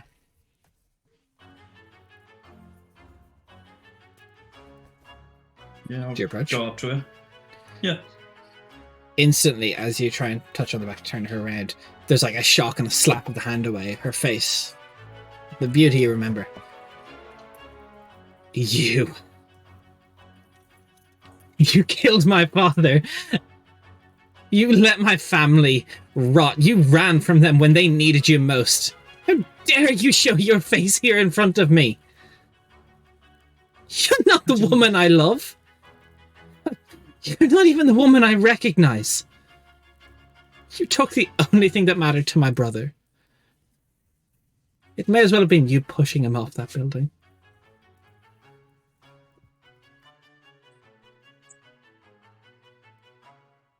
And yet you come here. You turn your back on those you love. You look for your gods, but why don't you look for me? Stand there in Fine. shock. Don't say anything. Fine. If that's how you wish. Kiana, please. You leave. I went to look for you. You put everyone in this world before me. And then you turned your back on the very thing that brought me back from death. You abandoned Silelia. You imprisoned Nemivana. You see my brother fit for the grave. Stop this, please. As her face kind of contorts. And look what they do to me now, as you see puncture wounds in her neck and fangs begin to grow. You leave me. A long-lost enemy ready to fight you back. And I will revel in hurting that hurt my family. You may not need the powers of Silelia, but she is what binds me to this world. And we can and will stop your heart, just like you stopped mine. And you wake up. Take a point of exhaustion. Fuck me. Hey, oh, my bad. Svein, 6 temp HP. Chef's kiss. Hey, let's go. Yeah, that was a delicious dream. How is Mercastio right Yeah. now? She's sitting there, slumped. Just absolute mess. Like, dried You know- tear streaks down her face, followed by actual tear streaks as she's just sobbing. It comes to you in waves, the pain of this morning. It's a nightmare. You can recognize it. You're intelligent enough to recognize. It's a bad dream. But what is it if not your subconscious? You start to look back at some of the things you've done in the past. What you did to Rick Lear. Breaking your amulet to Silelia. What would your father think of your actions? And that hurts a lot. What would your mother think of your actions? And that hurts too. But what would Kiana think of everything you've done? And although it's a nightmare, you can't help but feel or worry. Your mother was a prophet. She was a seer. What if it wasn't a bad dream? What if you're not the same woman Kiana fell in love with? Everyone will bless the wedding still. You've returned your glory, but what if Kiana doesn't return your affection anymore? It's 4 years change as a person. Are you really the same person who she fell in love with? That hurts the most. How much have you given of yourself to others, to causes? And how much have you lost of yourself?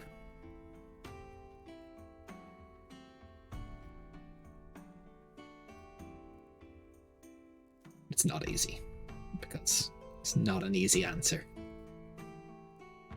No. I'd say that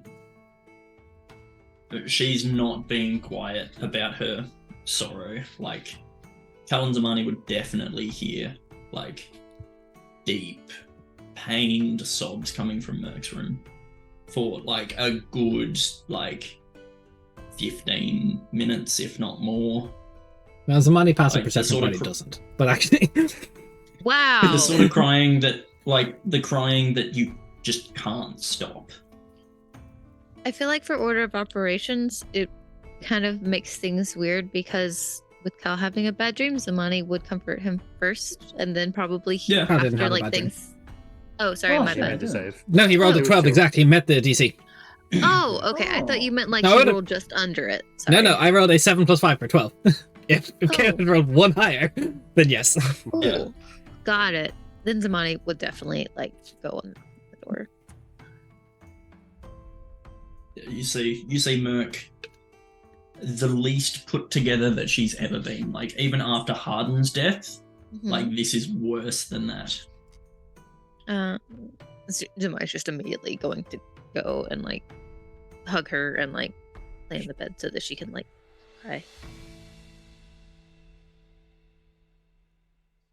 Just kind of not like pushing her to talk or anything, just like very like reassuringly, like petting her hair or like rubbing her back and just like telling her to like let it out. But probably, a couple of minutes into you reassuring her and stuff, she just will just sort of grow a bit quiet and wipe her eyes and stuff and just not looking at you, just staring at the floor, just.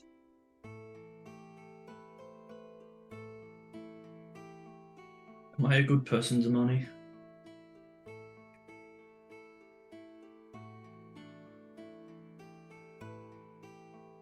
I don't know if there is such a thing as a good or a bad person. I think we're people who try to do good things and we do our best. Why? I don't think I have been doing my best lately. Sometimes we fail. But it's not always the failing that is the most important, but it is the acknowledgement and the making it right. It's what we do after we learn that we failed. I had a nightmare. It didn't feel like a vision, that's for sure. Last night. It was Kiana blaming me for everything that's gone wrong lately. Everett. Just everything.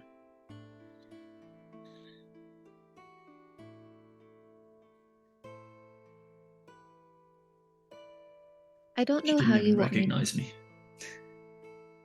She had to have recognized you, or she wouldn't be accusing you of things. Don't forget that.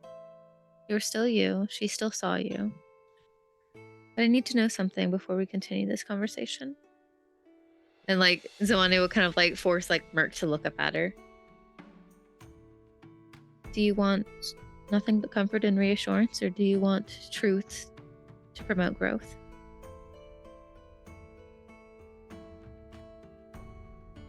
I'm happy to give you either right now. I don't know if I want truth, but I think I might need it regardless. Are you in a state to handle it right now, or would this rather be a conversation for later? There's no use putting it off. Let me just... And Merc will go over to like a wash basin or whatever and just like splash her face and get a bit more together. As you look at yourself in the mirror. As much as I've always loved to do this, I will roleplay all of your guys' intrusive thoughts ever. You can sending her, it'll give away your location, but what you'd give to hear her voice.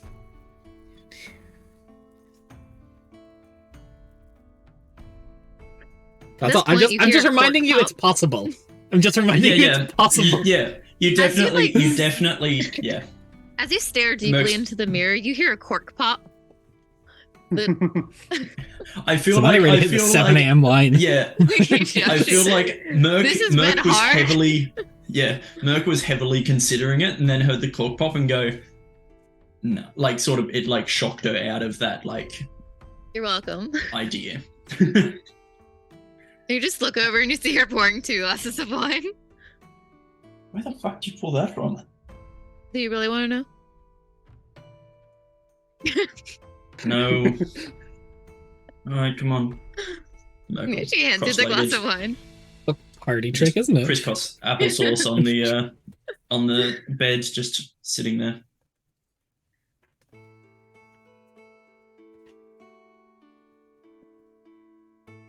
So the harsh reality of it, this is kind of a conversation that I tried to have with you in the library a long time ago.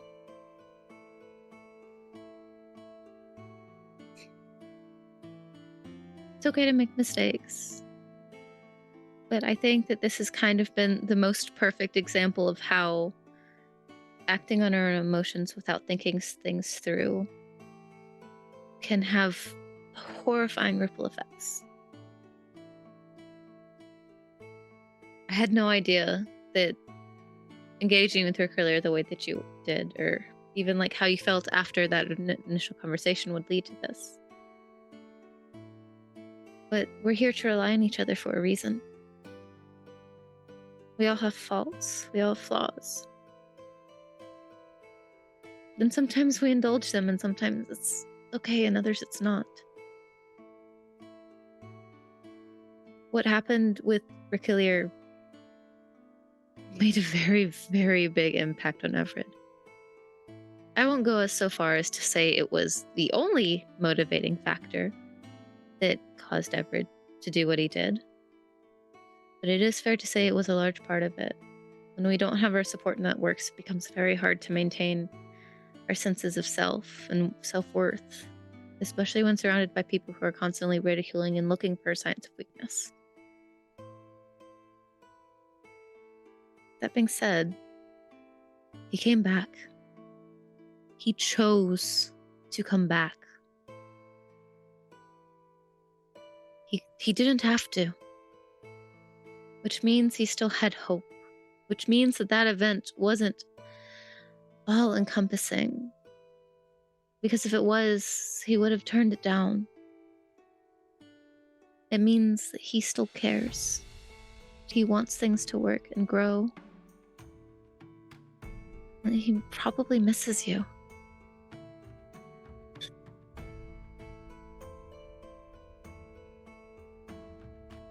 You've been given a second chance.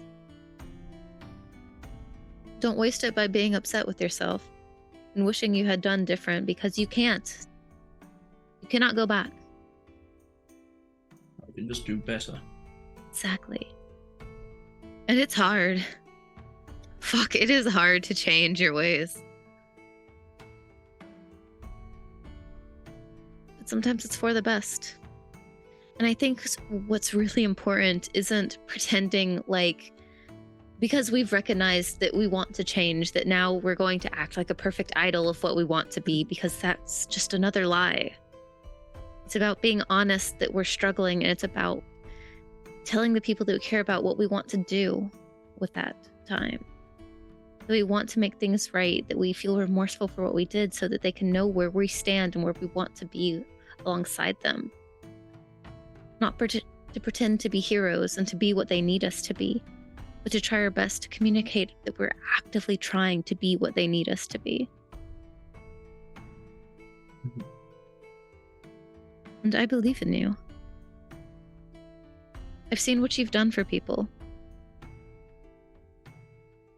I think you've pulled away emotionally from a lot of things lately. And I'm not quite sure why, because you've pulled away from us too. But I've never felt like it was a good time for you, and I didn't want you to push if you weren't ready to talk or if you didn't feel comfortable.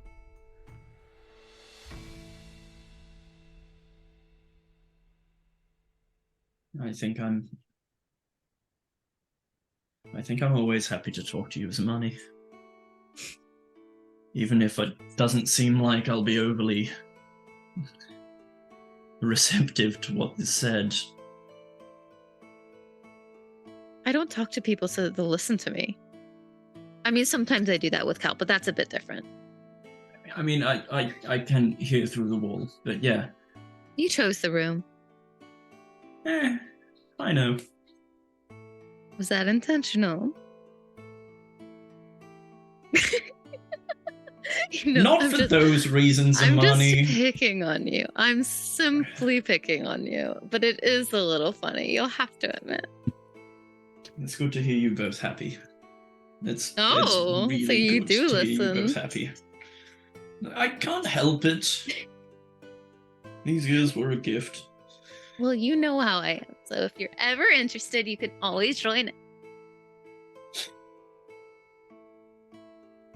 Maybe not, but she like tells like how awkward you are, and like that was completely like the whole purpose of that was to get you flustered and to get you out of that negative headspace. And she's just kind of like gonna push you over a bit. Like, you're fine. I'm fucking with you. Chill. I know that you're not comfortable with that. I feel like with Merc's dex, she just Yeah, probably. Just dead. Just falls down, hits her head on the side of the cupboard, dies. That would require Zamani to have like any semblance of strength, remember? Yeah, true. As Zamani pushes you then, Mercastiel, there's Does die. just a straight down. There's a flutter deep in no. your chest.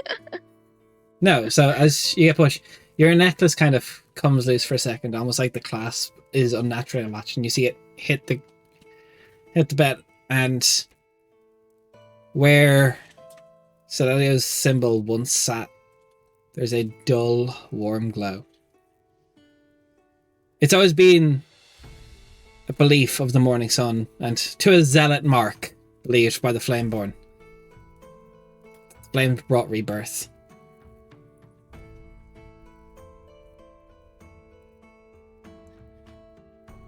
Merc You will feel a reach out connection, would you like to touch push? that. That looks like a good sign. Let's push. Go on. So I ask you once more, odds are even. High or low? What would you like? High or low? Let's go for. So I'm going for odds. High. Not yet, but I will be later.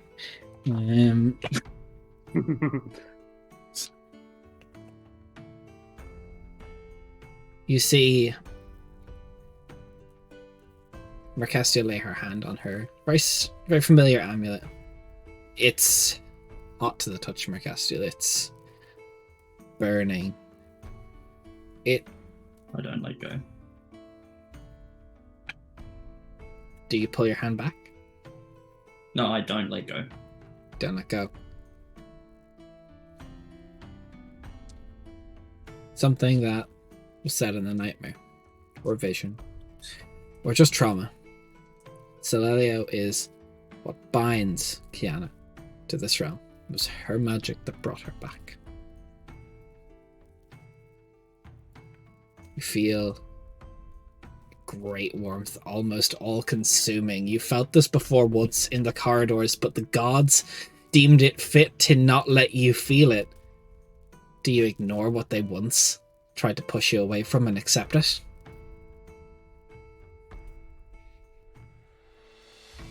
Is it a good warmth, or like is it like a prickling fire, or is There's it the only one way to comfort? find out.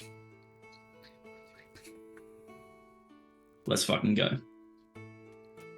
So, you see, as Mercastiel, the crackle you hear under the amulet, and you can see the fire almost licking up her arm as you press down onto it and you hold it. Can you give me a Constitution saving throw? Can I ask if I want to roll well or not? I know you can't. Cool. All good.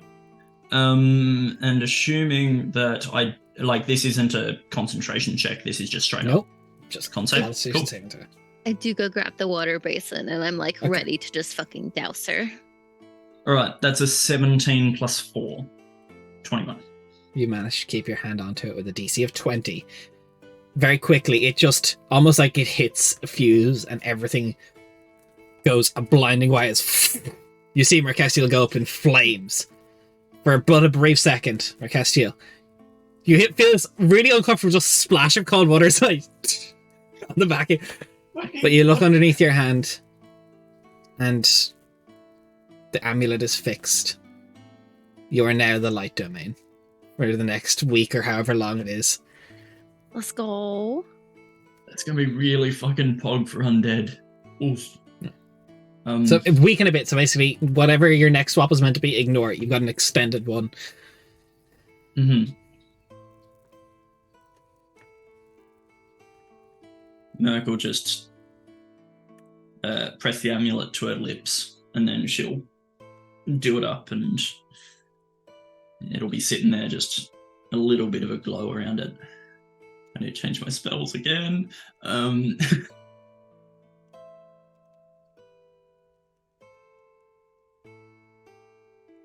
Zamani, why the fuck did you wet me? Like, what?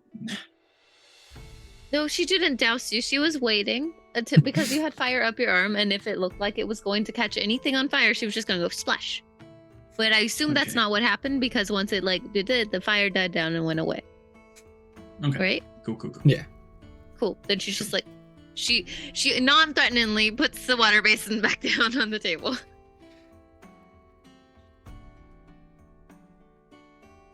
Right. How you feeling? I'm feeling good. At least you're fire resistant. Yeah. I mean, I'll look down at like the bedspread. Is that like singed to fuck? No, it was only you that went up in flames. I had the water basin just in case. We can't let literally a giant hunk of wood in the middle of the ocean go up, so. I get access to fireball again. Not on the ship, you don't. No, just. Right. This It's a good changes sign. things. It's a very good sign. It's a very good sign. And you have sending. Right? Yeah, I do have sending. It'd probably be a good idea to send Everett a message. Or you could ask him to dream.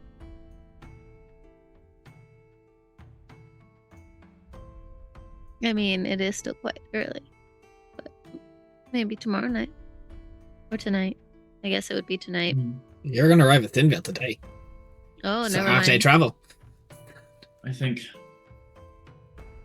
It's alright. We'll see. No you more on the sleeps way back. before Santa. You're going to be here and it's going to start. I didn't realize that. My bad. Mhm. Oh no, I've just remembered. I can't use one of my channel divinities, otherwise I'll blind myself. Oh no. Alright. Well, I think I will wash up and then we'll go give everyone the good news. But thank you, Zamani. Seriously. Yeah. Anytime. Thank you so much. And Merc will give her a big old hug. Take your time. Also, don't squeeze me too tight. I'm fragile. We're all fragile sometimes. No, I mean physically. You're kind of strong. Yeah. That too. So, as you all sail ever closer to the interconnected islands of Thinveil, less than a half day's travel ahead of you now. We're going to go ahead and have our little 5-minute break. A little bit later than you should say, but Merc, rebirth. Trauma, you know. It's your turn. Good trauma. Bro, was it? Look, it was good in the fact that Svein got 6 temp HP for the first day at Thinveil. That's what we take. Fucking go. That's fair. But we'll be back in about 5 minutes. We'll see you soon.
Okay, we are back.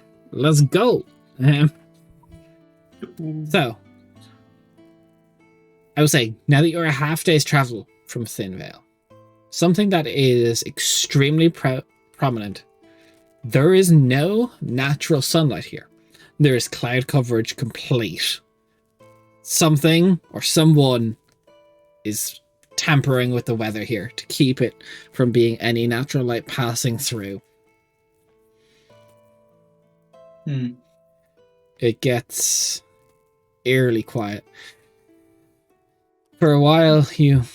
Wait, do people want to do anything before I start narrating as we get to the blockade? Is there any last bits?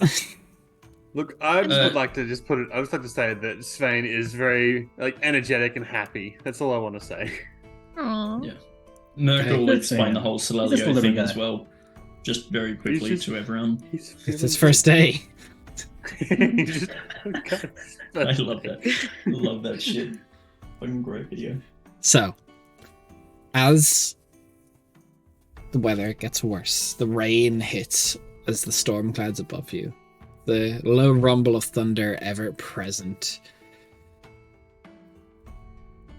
It's ominous. After a while, you can see a series of ships on the horizon before you can see any landmass. The visibility gets reduced quite a lot.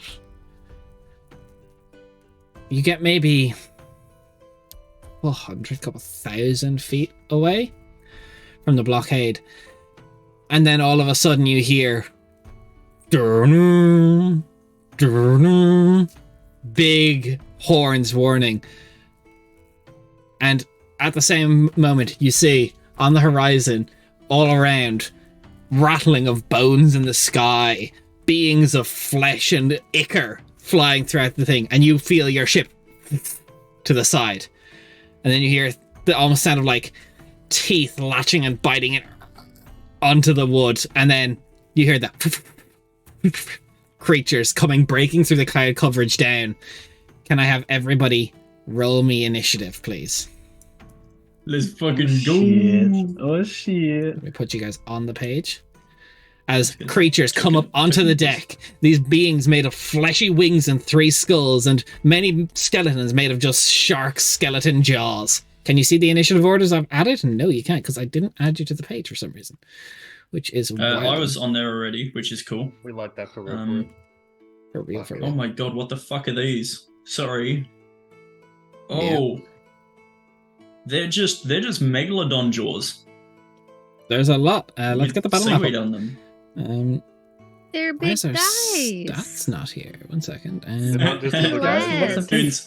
One dude's just drowning in sand. Sorry, this guy here is just like, well, this Hey, sucks. Hey, Jace, because he's a little guy. It's his first day. Come on, get it together. 1 second, battle map. He's a spiky lad. Leave him alone. 1 second. Our player stats are for some reason gone, and I don't know why. I remember Uh-oh. them. I figured that was Time to cringe. reboot characters. Let's It's go. kind of rude. Everyone's very so cringe. big. Bro, What the what fuck are these sand guys? Yeah, they are. I'll fix this first. As Just an move. undead expert, clearly we have That's not sand. we have teeth. We've got bat heads and wings, or whatever that is, and we've got Indiana Jones. If you didn't pass the track, they're the enemies. Okay. Some of those are accurate, but the first one I would like to point out, their actual name is Chompy Boys. Get it right. Actual name is Big Clickers. Yeah. Big clickers. Oh, yeah, I that's like accurate. big clickers. But like, you know, with Yeah. not with Okay, Jen, guys. Jen, come on, not hard R, not hard R, please, Jesus Christ. What clicker? Jen, Jesus, stop playing the hard R, come on. I don't get it. So Des, just looking out, what are these? The ones that are like the floating type ones. It's like way better So, than which ones? Can you ping whatever you mean as I get these initiatives rolled? Yes, like these type ones. Are the ones that are like sandy-ish? Yeah. So those are something that I will say before we even get into this. Can Svein and Calicinda roll me history checks or religion checks, Ooh. whichever is higher, for fighting these creatures? Ooh. Would As I- Merc be able to as well, given her I don't have good religion intelligence. proficiency? I rolled a fucking 4. Merc, I will say you're not an expert in fighting Proficient undead, so I'll leave it for now. Cool, all good. That's a It's not 29. problem. 29. Alright, Mr. Intelligence, calm down. So those things, the kind of massive swirling wind, are commonly referred to as just rotting winds. They will rip your flesh from bone. They will dissolve your skin. They're basically they're going to wither you, and they have a befouling presence. Wither us? Oh my But god, it's the wither. I will Get say, your buckets of milk. you can only see glimmers of them because, for mechanical purpose, they are on the map. They are invisible. They are invisible as if the greater invisibility spell. So you can attack them at disadvantage because you can only see like the wind flying by. Mercastiel, yes? I can see them perfectly because I can see invisibility. Yes. You can see things Cool. perfectly.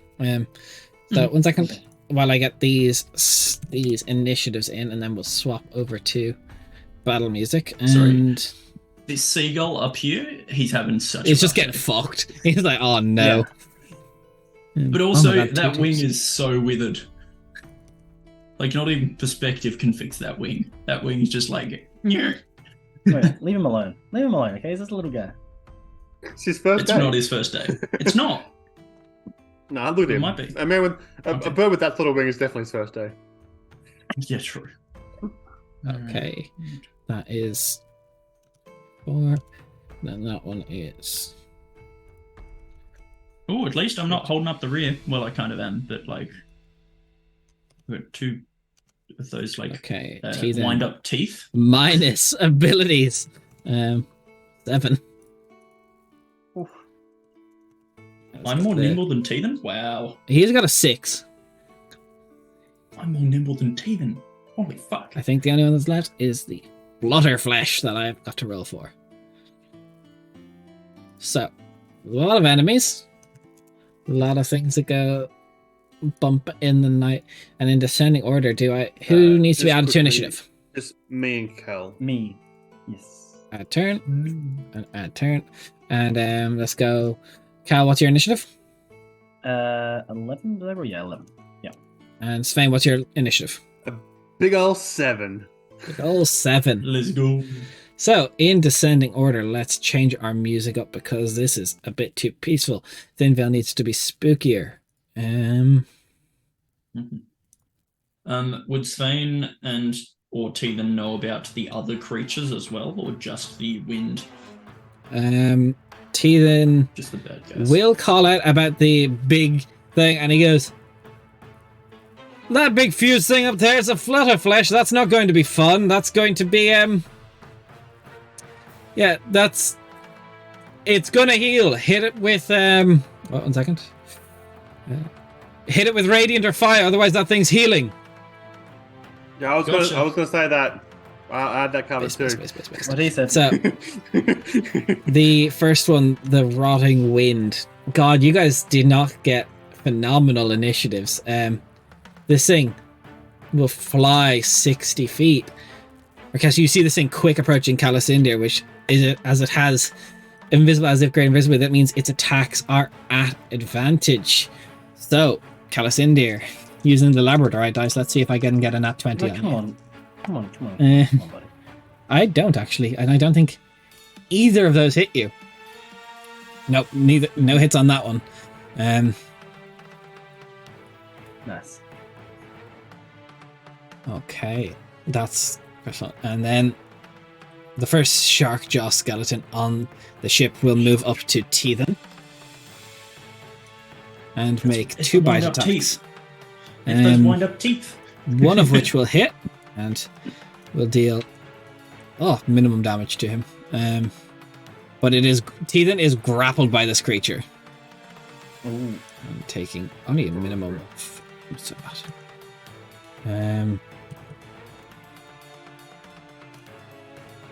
Next one will run down towards Mercastiel and make 2 attacks. First one with the bite is going to be you don't have phenomenal AC if I remember. I'm just checking if I've got my shield. That Yeah, I is do. So it's Plus 16 AC. first one is a 16 on the bite. Mm-hmm. So that is damage-wise. First, we'll give you some damage. That is 7 piercing, and then its claw is higher than that, so that's a hit. And that's going to be... Oh, not high damage either. Another 7 slashing damage. Mm-hmm. That will then be the Flutterflesh flying about 30 feet above where the ship is. And... Am I grappled as well, Des? You are grappled as well, yes. Okay. Yeah, we'll put it, fly over here, and it'll come down about 15 feet, so it's about 15 feet above the ship. I just want to make sure everyone's in its nice happy play zone. And then it will... I would have... If it goes here... Let's just check distances. No, we'll leave Calisindira just so I can make an attack on Svein. Damn, rude. Disrespectful. Kind of rude. You're not wrong. So it is going to go up to you, and it will make it'll do a tormenting gaze first. We'll try that. Wow. In I don't like 2023, that, come on. Is that an attack I roll? don't like that. It is. Cool. Disadvantage, warding flare. And Okay, that makes it down to a 1 second attack, or is that for every attack? Just checking. It's been a while since I've been light domain. Sorry. It is. Oh, can the creature be blinded? If it's immune to yes. blindness, it's immune to the feature. It can Okay, be. so it's fine. It's just the attack roll. Okay, so the It's next just the one. It's cocked. 20... 26 to... No, 24 to hit you, Svein. 24 does hit me with an AC of 20. Okay, let's see. That makes it so damage was 9. That's 14 slashing, and then it will be... As it will dig its talons into you and like pull your face towards it, so all the skulls look into your eyes. It'd be another Listen. 9 necrotic. And can you? One second. You not- Since you're also close enough, can you give me a wisdom saving throw, please? I can. You said 9 necrotic, yeah? Yeah. Half of 9 is a 5 in this situation? 4. Round down, 4. Gotcha. Cool. And a wisdom saving throw? please. You got it. Oh my god. Can I roll above a 10 on any of my dice? Math is easy for a total of 12. That's a fail, so you will take 11. So you take 14 psychic damage, and you are paralyzed for 1d4 rounds. 4 max. Okay. I'm gonna be fucking chilling. Fuck. Next Sharkjaw is gonna Sorry, did not want to move. kiss. Let me just double check their movement speed. Move and then action. Move again. Samani, you start your turn within 30 feet of the Flutterflesh. Can you please and kindly make me a Constitution saving throw, please? Technically, the Flutterflesh started within 30 feet of me. I don't think that's quite fair. Based, saying. but it's still happening. Roll me a con saving throw. Oh, okay. Wait, that's a good roll, gamer. What's my modifier? 19. 19. If this is a save or suck, nothing happens. Your turn. Thank fuck. Cool. So the Flutterflesh is the one that needs fire and or radiant, right? Fire and or radiant, Yep. this guy. I can't really do that.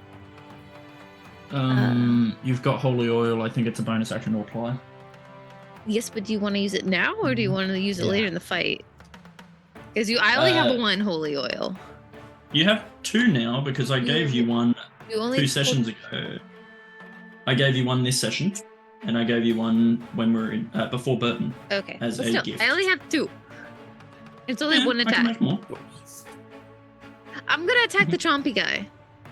The Mhm. one who's Okay. who's this one. Which one, please? I'm trying to do the thing, but it's not. Oh Click wait, that's. and hold. I know when you're not on I the was on the pan view. This Mhm. one. I shoot him. The one between So me and did- Tegan. Yeah. Oh, did it work for you? You mean What? this one? Yes. Okay. Yep, perfect. Okay. Sorry, I don't know if the ping didn't show up for you guys. Look, I'm looking at a lot of screens. Maybe I just didn't quite catch it. Yeah, no, It was It- also kind of it did laggy on my work. end, so. it did. It did. Okay, cool. You're good. That is going to be because it's engaged with another person. Still get sneak, right? Yep. Oh, nice. That's 10 sneak attack. 10, okay. Wait, I probably have to roll to hit first. Sorry, Generally speaking. I Nah. rolled a dirty 20 to hit, so I Yeah, assume I hits. hit. Cool. These So things are there's difficult to hit. the 10 sneak attack damage. Okay. My ineptitude, of course, as always. Where's the dice cards? That's not super great. I mean, okay, so 22 piercing. 22 piercing, you say? Okay. Mm-hmm. That's fine. Second attack. That's cocked. God damn it. 17. Hits? Okay. Same thing. So, wait, no. 8, 9, No sneak. Yeah, no, but that's still 22. 22 damage. 22 This- damage. Good. Big boy goes down. Cool. And then for my third attack, Mm-hmm. I want to do the same thing on this guy.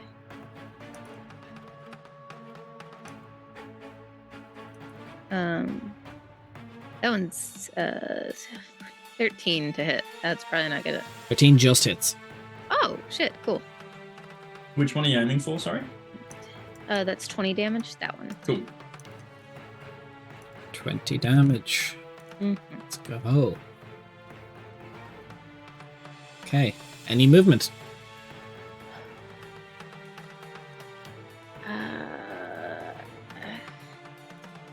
I think I want to move away from the dive. Wait, how close? 25. Yeah, so I'm just gonna move 10. I think that gets me out of this thing. Yeah. Okay. Is this guy in the water? No, Or he's is he, fine. like, flying? Okay, but I can't see him. No, he's great. The only person that can actually see him is Merkestiel. These things Okay. are as if greater invisibility. Yeah. Okay. I just wanted to make sure I understood. End of your turn? Yep. Creature's going to fly up behind you. Which is at advantage. And we're going to do a Wind of Decay.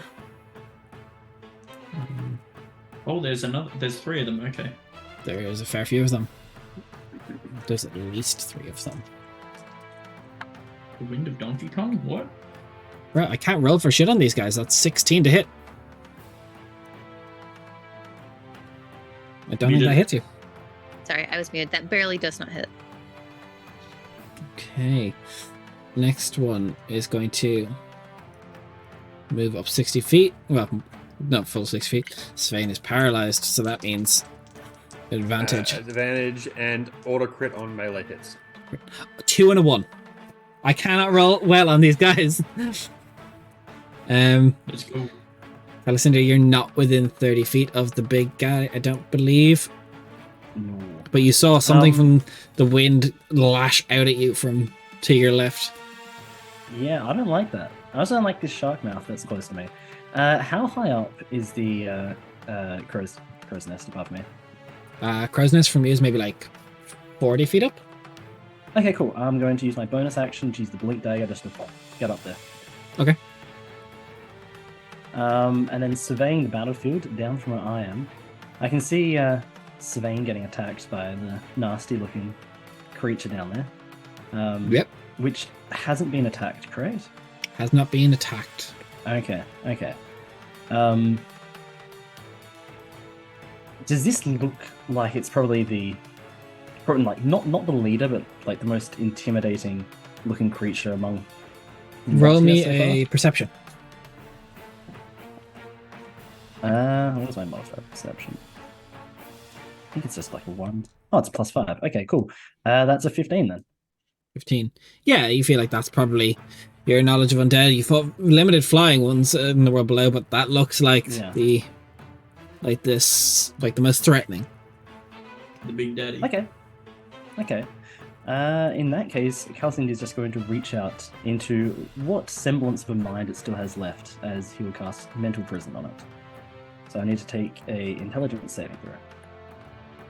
Also known as brain freeze. 1 second, so psychic damage. Okay, let me just double check everything. If it is immune to being charmed, it is immune to being charged. It succeeds automatically. Okay, cool. It still takes the damage. So it takes damage. Which, you know what? I'm going to use my dice to roll this damage. That's a From lot previous of experience, damage. this has not worked great. Let's get where's my d10s? There's my d10s. Actually, you would recognize the Flutterflesh. These things do speak Darkcool. They are part of the collective mind. Oh, bugger. More Darkcool. Bugger. Just love Cal up in his crow's nest. Ah, bugger. You see a very Australian accent going on. That is 35 damage, halved. 35 half, which is 34 half, which is 17. Yes, but then it'll also take an extra 8d10 from the Pierce the Veil ability. Not halved. Also wrong. Not half, this is just full damage. Taking 80-10? Wow. That will never not be fine. I'm reporting to the police, AJ. Okay. So I'm going to put 4 little markers on Svein so I know how many turns he has to get by. Unless someone does something about it. Spell. If I was Arcana Domain, I could.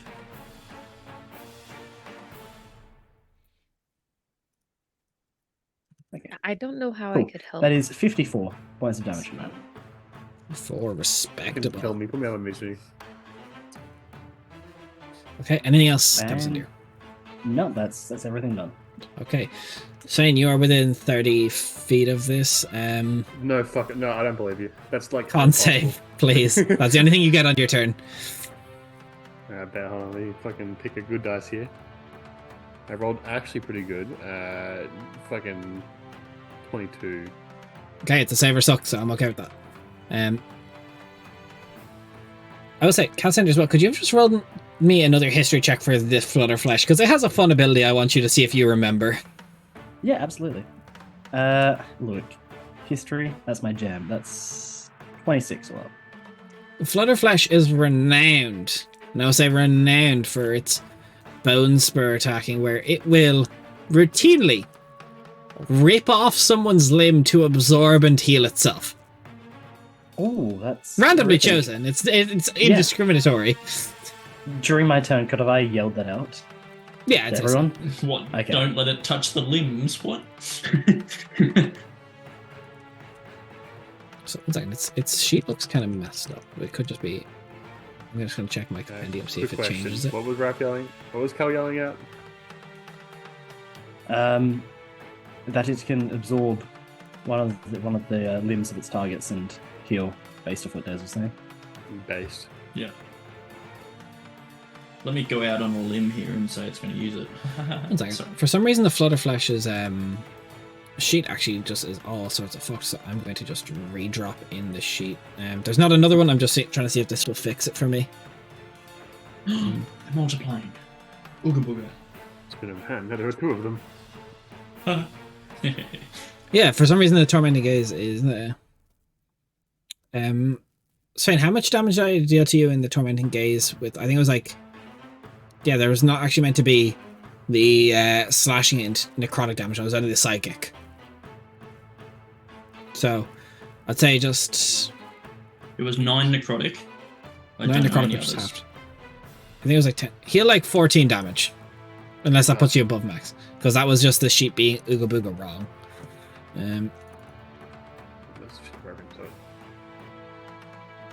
for you again. Okay. Teasen will start con saving throw, which is rolls a 1, which I believe is one's not an auto fail on a con save, but plus 12 is still going to be a fail with 13 total. It needs to be 14 to beat it, which means Teasen is taking damage from the Flutterflash's innate abilities. As a creeping death, which is 15 is the save. Starts his turn by taking 12 necrotic damage.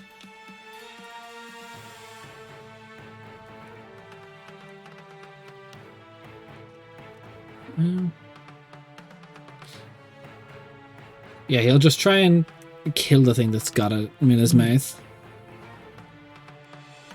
First one hit, second one hit, and that because Great Weapon Monster.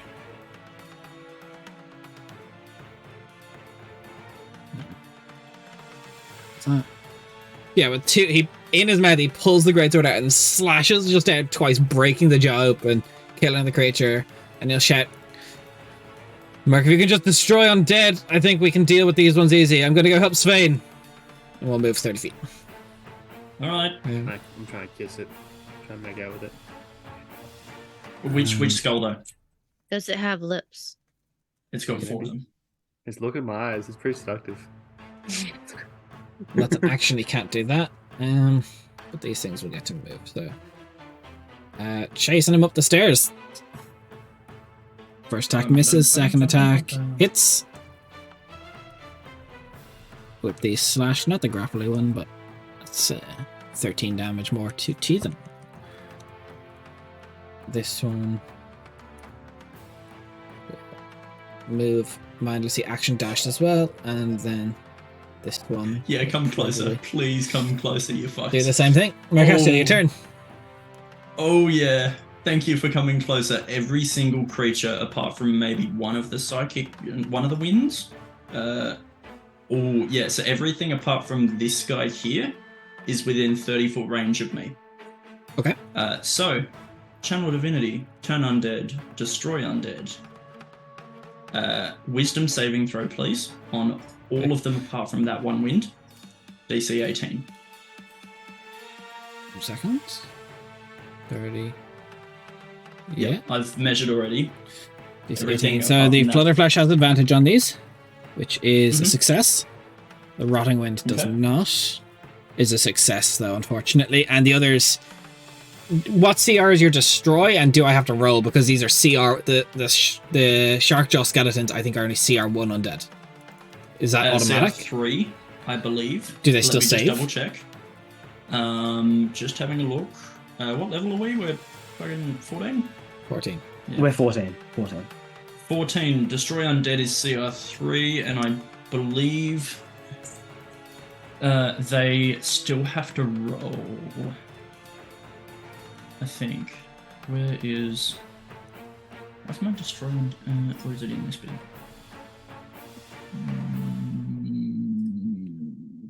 Sorry, for some reason my destroy undead is not on my sheet, but I will just have a look now. I'm just looking in the compendium. I'm pretty sure it is save or get destroyed. Just wait. Okay, well, I'm pre-rolling, and it does not matter because all of the shark jaws just eviscerate, just pop out of existence. Yep. And yeah, if they succeed, then it's turned. Just it's nothing is turned, but all the shark jaw skeletons are just gone straight away, ashes. All right, awesome. And then as my bonus action, I believe I'm just having a look. Sorry. I mean that'd be funny, but that wasn't a spell I cast. That's good.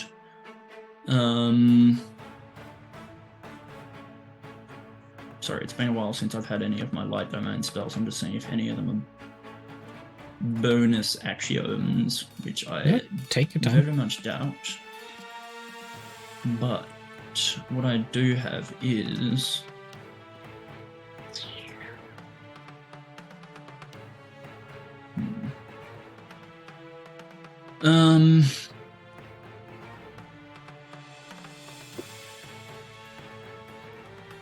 They're not bonus actions.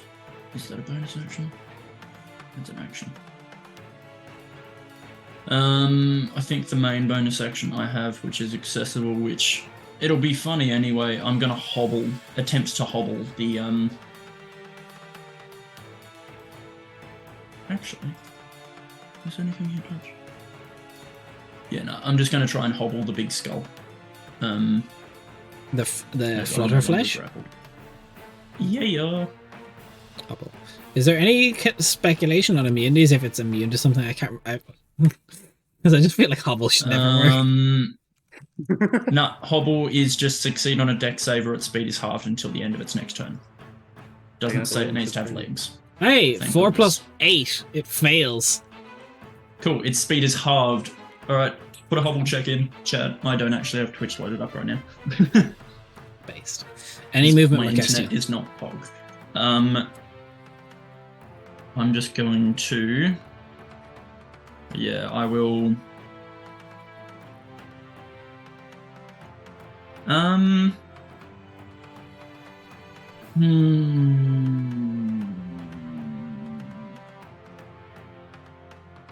Yeah, I'll just move over a little bit, just so I'm a bit more...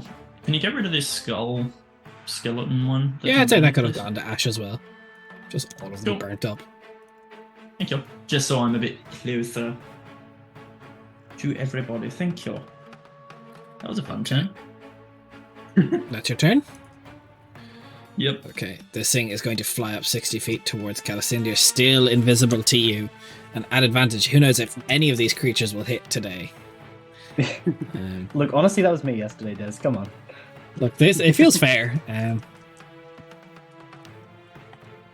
Natural 20. Nice. The Labradorite coming in clutch again. You absolute stink. Okay, so I'm going to have to give you this first. So the bludgeoning, Actually, hang on.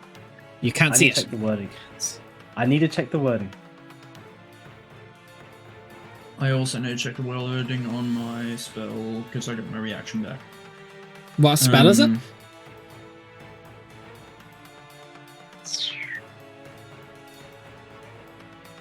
What the fuck? Yeah. Forceful repurposing, isn't it? For me? Yeah, is that what you're looking up? No, I'm looking up Wayward Strike. I could not remember the name of it. I believe it was something like It's that. by directing it through a second tier close to the creature you can see within range. You cannot see it. Yeah, I was just No, looking but a if it's second creature yeah. you can see. A second That's the creature thing, you I can was see. looking at- It I was doesn't looking at- specify that. Does it specify that you have to see the attack coming? No, but you have to see the creature, and given it's within range, that means it's range of the melee attack. So, No, I can't. it means it. The target, The you and way the that I creature you can see understood within that- range. Okay. It- Because I was I going would to say say no. Since you can't see this attack It's coming, talking about- no. Yeah, and nothing else is The within way I range understood- to kind of change it. Okay, so that is 6, 12, 14 plus 19 bludgeoning. All right. And then let me get this. Ooh, really low on that. 10.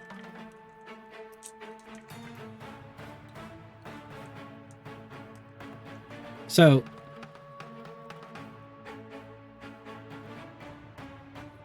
ooh, what did I say? Did I give you the bludgeoning already? Yes, you give me the bludge. So necrotic is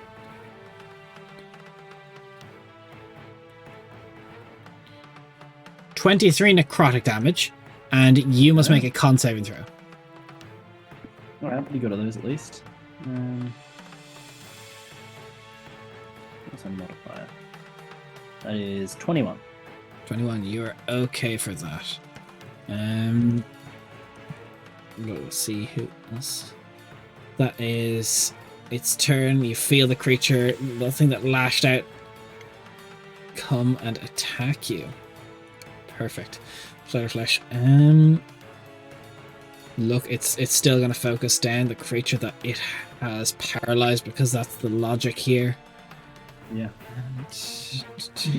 Although we won't rip off limbs yet, it's not wounded enough to need it. It does regain hit points because no one did fire or radiant damage to it. Respected. Yeah, well, I got told to do something different. You did get told. I First actually attack. listen to people, Des. Dirty I'm 20. kidding.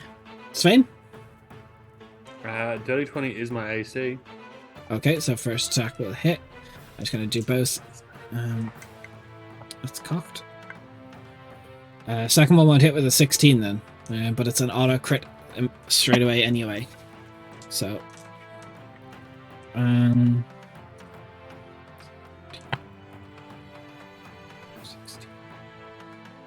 24 slashing. Alrighty, is that the first hit? Or was it hit? Only one has hit you. Okay. And then that is in the necrotic.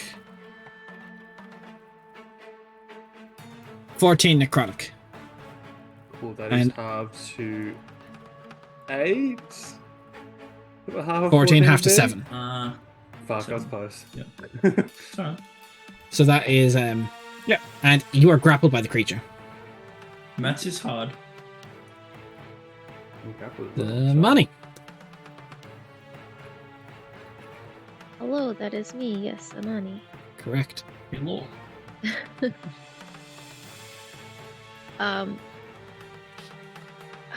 I guess I'm gonna shoot the big guy. Do you guys think I should do Disadvantage if it is because you're making an attack while in melee range to another creature. Yeah. But you don't know that you're in is melee range. But it is also in melee range to other creatures, so shouldn't it? No, that doesn't. That's not advantage. It's not making a That's- ranged attack. Yeah, no. If sorry. you use your bonus action to steady aim, then you'll get advantage, which will cancel Or- it out. But you Yeah, still or can't else you get could sneak just- attack if you have disadvantage on any roll. Yeah, or if you Yes. could just bonus action, disengage, get out. You can bonus Sure, action get sneak disengage and attack. move. That's what I was thinking about doing. Yeah. Okay. Yeah, so I will do that. That's not the right thing. That's a ruler. Oh, 9, 10, 15, 20. I'm not necessarily stopping here. I just need to measure. That's okay. One more, and I think I'm safe. Is that a spot? That You is have the spell. wings. That's still 25. Wait, how is that still 25 when that was 25? Grids. Diagonals are the same as. Bullshit. Well, it's for the purpose of maths, unless you want to start trying to calculate the hypotenuse of every time you go diagonal. mean, understandable. I'm just scared. Good. Valid. Can I still attack on the stairs, or is that a no-no? I mean, you can fly. You literally can be like I 5 know, feet up. but at this point, like, I don't know how that would work. No, the I'll allow it. They're other still within guy. 30 feet though. Okay, well, fuck. Never mind then. I'm going back. And I guess I'm just gonna fly a bit. You also have range. Like you could fly. Like, what's your fly speed? 30 feet. It's You'd have to 30 get feet. backwards. Yeah, yeah. They're both. Well, I also really don't want to fly above the open water, in case I get fucking knocked and then I'm in the water. That's valid. That is very Same. valid. Yeah, very I'm safe. absolutely not doing that. That's a horrible idea. And just fucking some giant undead crocodile is just gonna come up and just swallow me whole, and it's gonna be like that scene from Jurassic World. No. Yes. Yes, the ocean-based crocodile. Very popular. Saltwater. Okay, alligator. My bad. Sorry, I'm not from Kidding, Florida. I'm kidding. Neither. Okay, So, so yeah, yeah, that's the plan. I'm just gonna fly up, disengage, flying up to get out of range of the invisible guy, Okay. I guess. Cool. Does a You did start your 18 turn within 30 feet though, so I do need a con save at the start of your turn. I as was well. 35 feet away. Are you? Unless I put myself back in the wrong place. I was, unless you. Oh moved yeah, him. you are. You are. Never mind. Because it moved closer, I think. I got confused when you didn't. moved yourself. My bad. No, you're good. So 18 hit it. 18. Let me check. Yes. 18 hits. Cool. Sneak attack. 8 sneak. 8 sneak. Okay.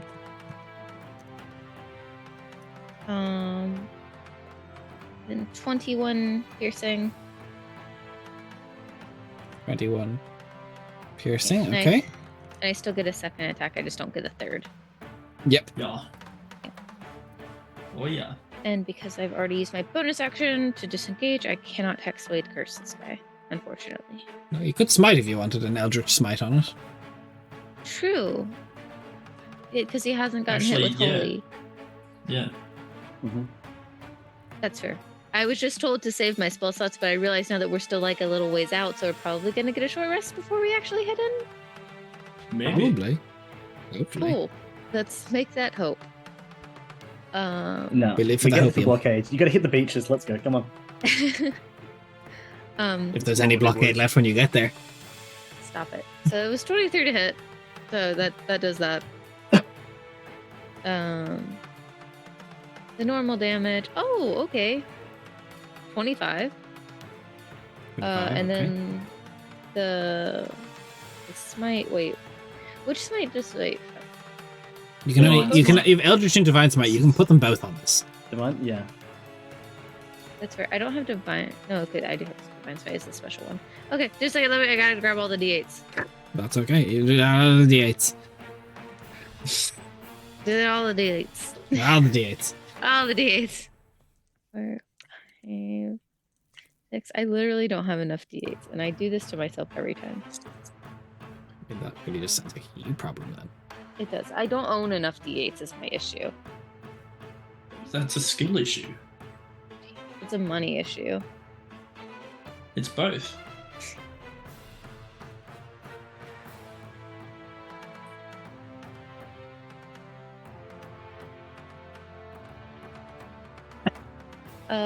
That is 39 Eldritch Smite.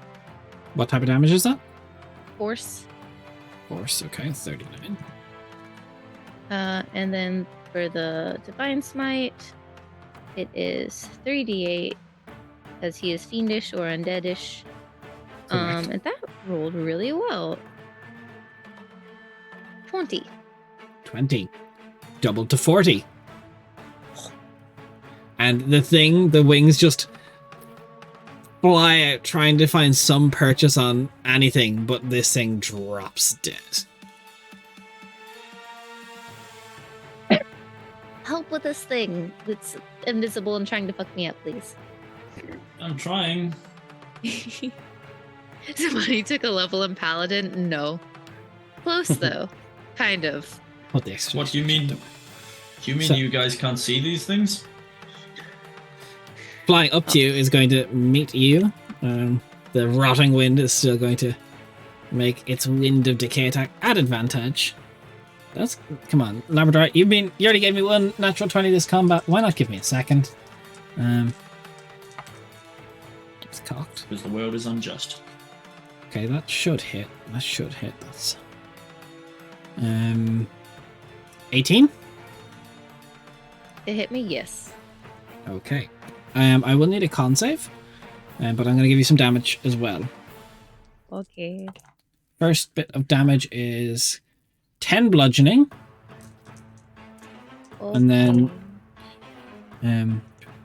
14 necrotic. Can I have a Constitution saving throw? So wait, so the 10 and then the 13? 10 Or and was it then 14? the 14 necrotic. Okay. So 24 total. Okay, so.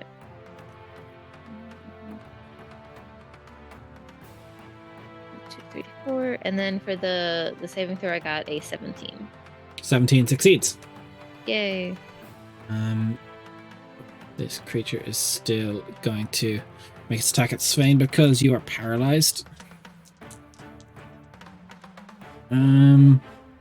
Dirty 20. Again, my AC is 20. Okay, so bludgeoning damage first. Oh, so many ones. So many ones. What's its modifier? 8 plus. 13 bludgeoning. I'll allow it. Oh, that's a few sixes.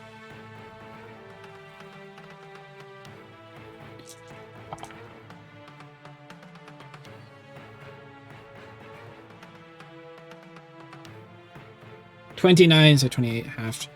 16 necrotic total is what you will take, and I need another con saving throw. That's some big ouchies if I'm being completely honest with everybody here. So, 20, 29. 20, half 20 is 16? No, that's incorrect. 14, not 16. Okay, and 2 plus Actually sounds good. I didn't roll well. I don't think a 7's gonna help me much here. 7. No. So you actually, I suppose this. No, it's a curse, so that's fine. So you have been cursed with Tombrot. Cursed target can't regain hit points, and its hit point maximum decreases by 3d6 every 24 hours after it. I have a thing. Hold on. For curses? It's a thing. Ooh. Give me a second. I just have to figure out where it is. It's something that I know you have a comes thing with for vampire disease. slayer stuff. No, it's a vampire slayer thing. I'm pretty Oh. sure. Vampire resistance. Apparently I had fucking advantage on 7 against paralysis. It would turn out. Never mind. It's reduced your hit point maximum. He's not reducing. He's just stopping from healing. Never mind. Your hit point maximum will decrease in 24 hours from now, but hopefully it doesn't get to Cool. In 24 hours from now, I'm immune to that. that. Oh, nice. So this thing can't actually kill you then. Well, the Well- curse can't. Calicindir. Lack of healing. Yes. Now, You can't see question them. for you, Des. I can't. Question for you. In regards to the Ghostly Gaze ability, it doesn't quite say, but would that enable me to see them or not quite? Because it doesn't quite say it. It's a bit of a stretch. No, that would not. That's seeing through solid objects. These things aren't even. Okay, in that case, I know what they are. I know what the names of these creatures are.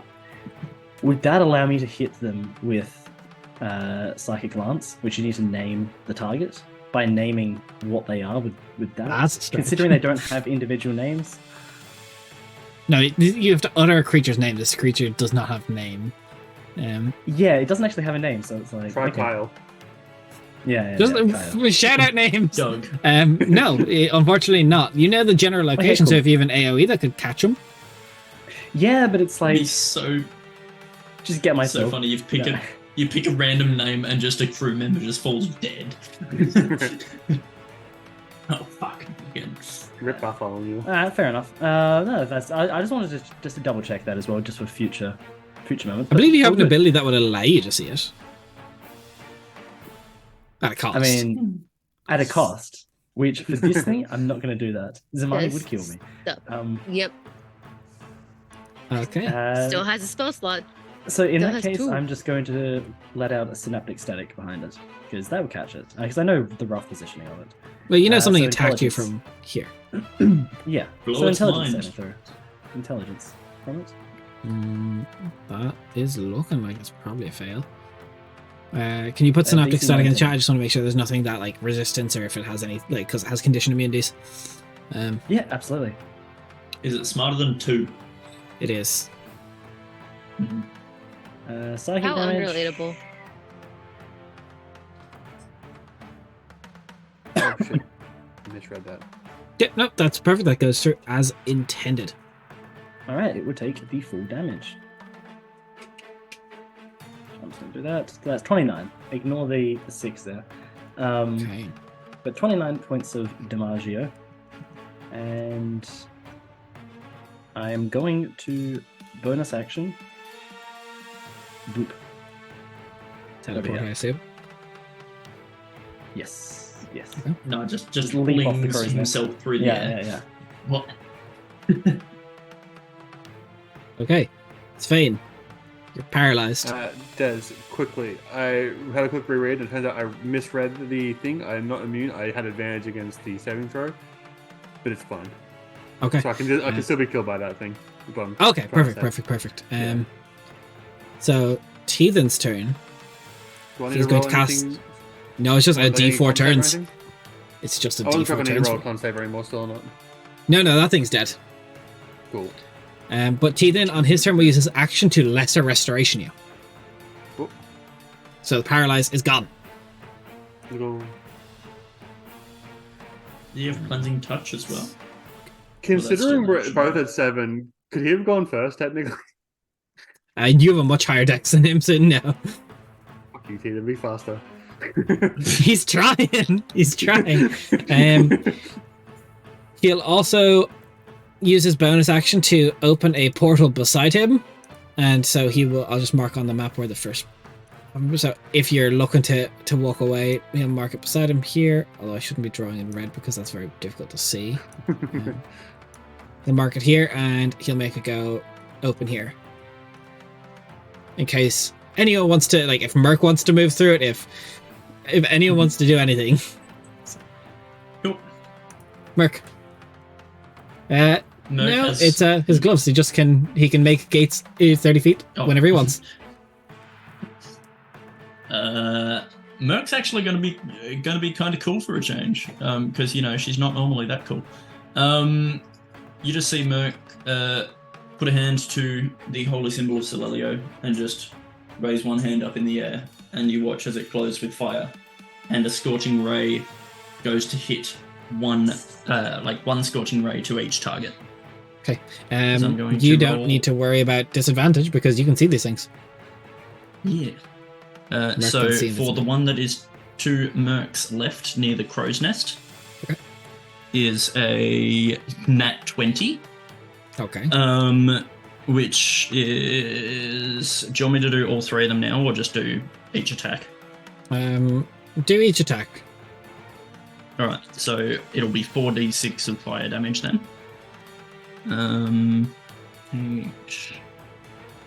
That is 8 and 6, which is 14 fire damage. Yeah.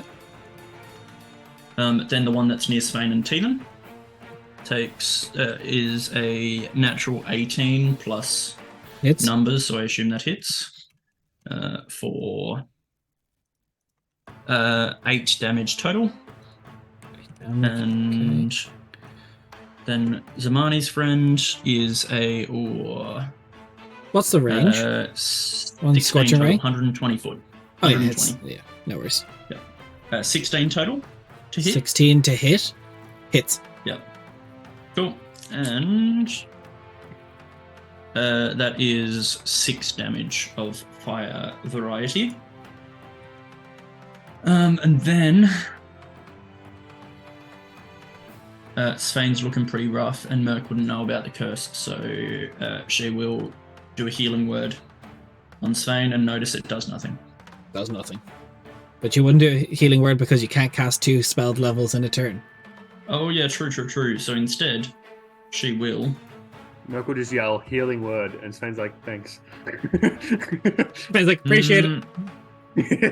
What's the range on Hobble? How far up is the one near the crow's nest? With the stairs, the crow's nest has about 40, so I'd say about 45 foot up. Alright, cool. Well, Merc will do, I believe, nothing. I'm just... Yeah, she does. She stands there and just, does a little dance. Not really. This creature will definitely recognize that you were able to see it, and that's gonna dictate its action. It'll move down to... Why is it dictating? Why did I... so it'll move, and it's gonna move to Calicindir. It still has a 60-foot movement, so it's no issue. It minuses a d6, so it will minus 5 from this. Nice. But that's still advantage to hit. Let's do the Labradorite because I'm prejudiced to Raft today. Yeah, look. Advantage. That might still hit 26. 21? No, it doesn't. A 21 will miss. 21 will miss. Oh, So imagine. where did I put? So now, Zamani, your turn. Cool. I would once again like to disengage. Raised. You Once again, know asking for roughly disengage. where it is because you saw a bolt of flame strike it. Yes, and I would still So you like saw- to disengage. Yep, Just you saw sneaky fire swirling in the wind Yeah. for like a second. Just so you know, Well, the actually, rough 6 location. seconds probably. So I'm gonna go over here, and then I'm going to shoot it. I think that's a safe assumption. Disadvantage. Bang bang. That's all it's really doing. Are you sharpshooting still with the disadvantage or not? Yeah, I'm still gonna do that. 12 plus 7 for 19. For 19? 12 plus 7 is 19, right? Yep, that hits. And a little sneak because it's not engaged with anything and I am not hiding.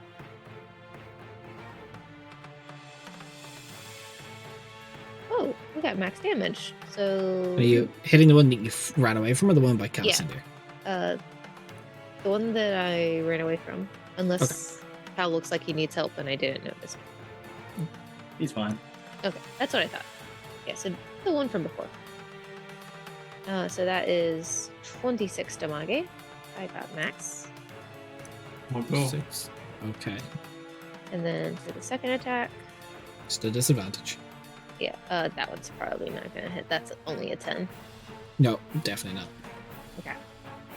Okay. Oh. End of your turn. Yep. This thing's coming after you. As you I can see, know. the kind of the blur in the wind as it comes barreling forward. Natural I like- 20. This Labrador is definitely not balanced. I love it. Like to think Spicy that Zamani missed the second shot because she like lined up a shot and just did it so quickly that the second arrow went through the hole where the first one was. 21 bludgeoning. Okay.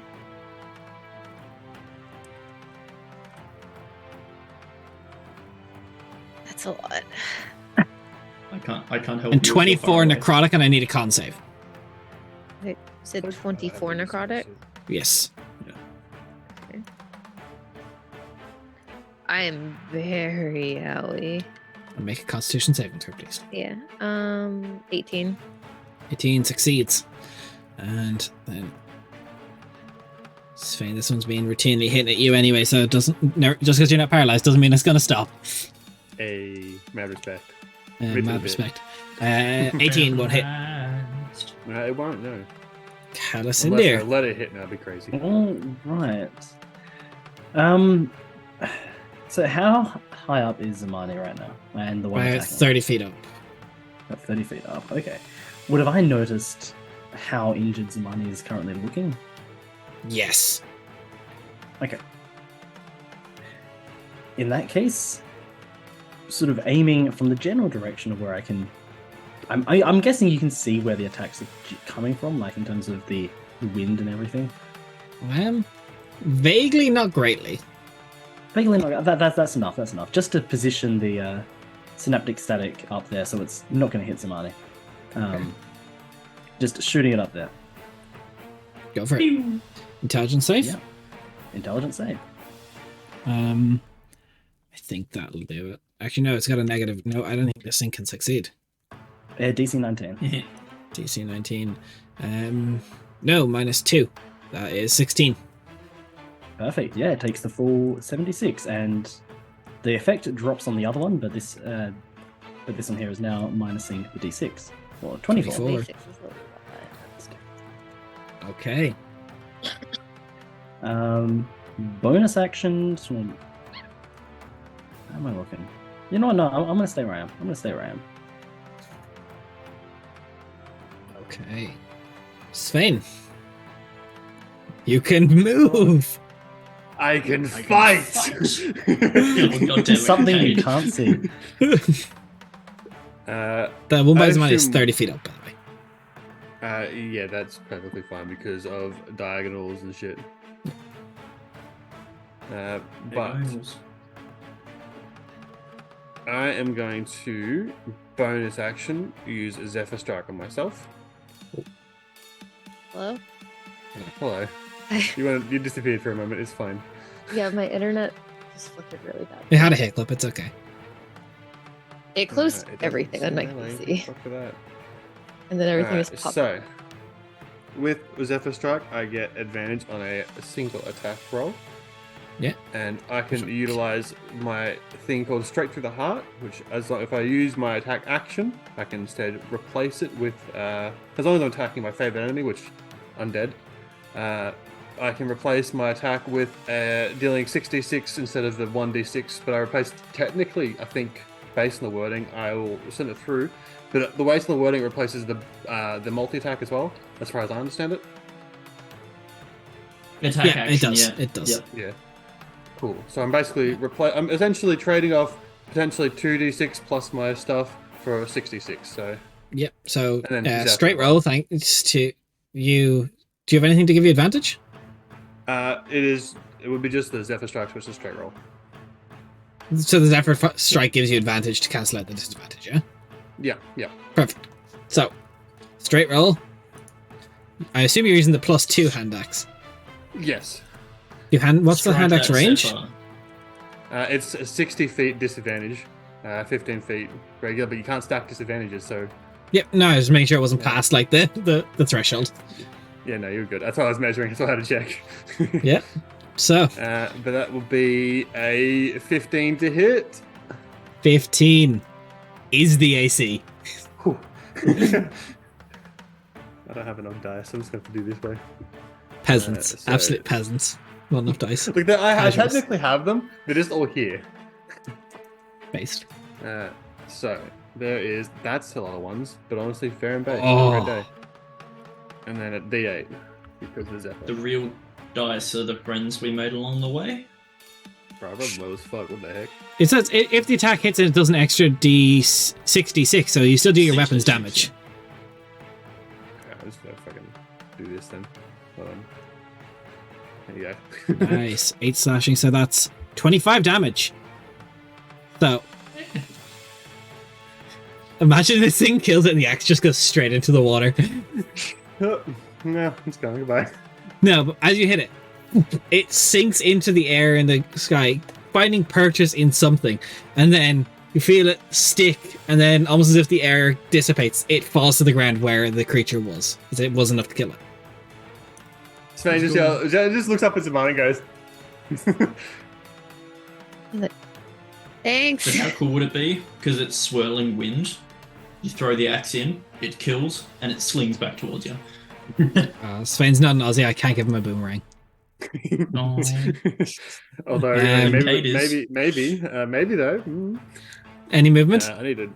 I have a fuck ton of movement now because I had the Zephyr Strike getting the extra 30 fucking movement. I got like 65 movement. You got I the need to pick up zoomies? my axe though. I need to pick up my fucking axe. So Okay, I'm pick it gonna up. grab it. Opportunity attack if it wants to take it. Definitely does.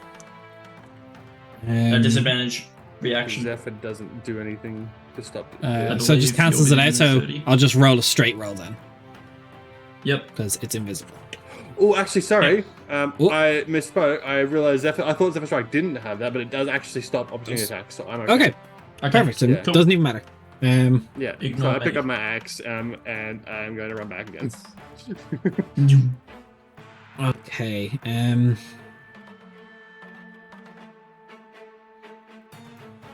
Also, what I should be mentioning, if you're within 10 feet of Teethan, by the way, you should be getting also a +5 to your saving throws.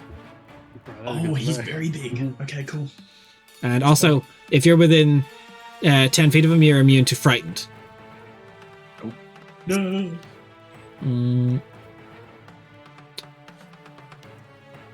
He will put a... Yeah, he'll use his bonus action to cast Staggering Smite on his greatsword. Ooh. And he is going to make 2 attacks at disadvantage. The first one at disadvantage is a hit. So that is going to be 14 psychic. He's also going to put a 5th level Divine Smite into this. Okay, so it's dead. Cool. Maybe. Solid maybe. Let me roll his greatsword. Could be all ones. Could be all ones. His Oh my God, Cookie greatsword just got a does pheasant. +6 is... How dare you, Cookie?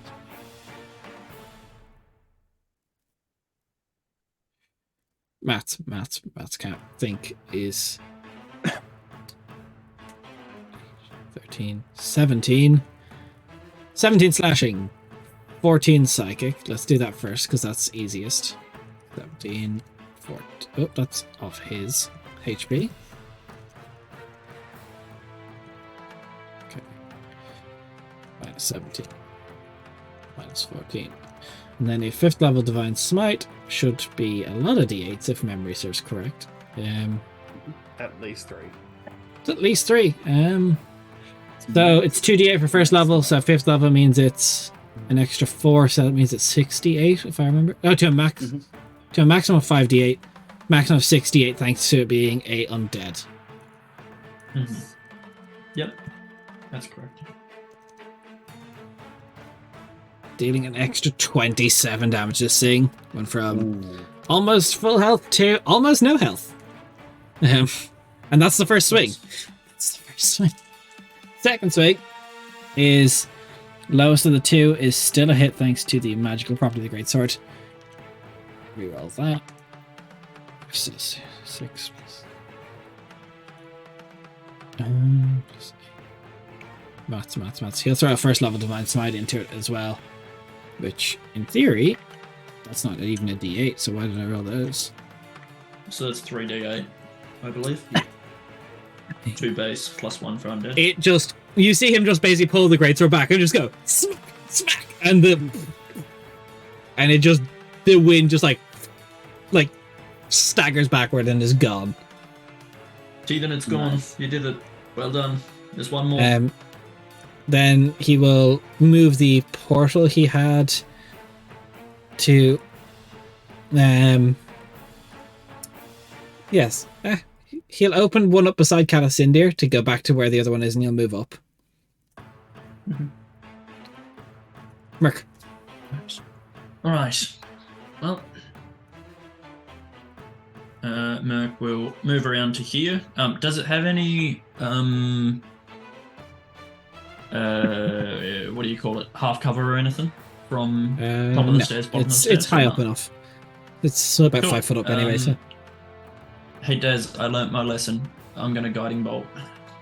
please do. Let's go. That is a dirty 20, Dirty 20 hits.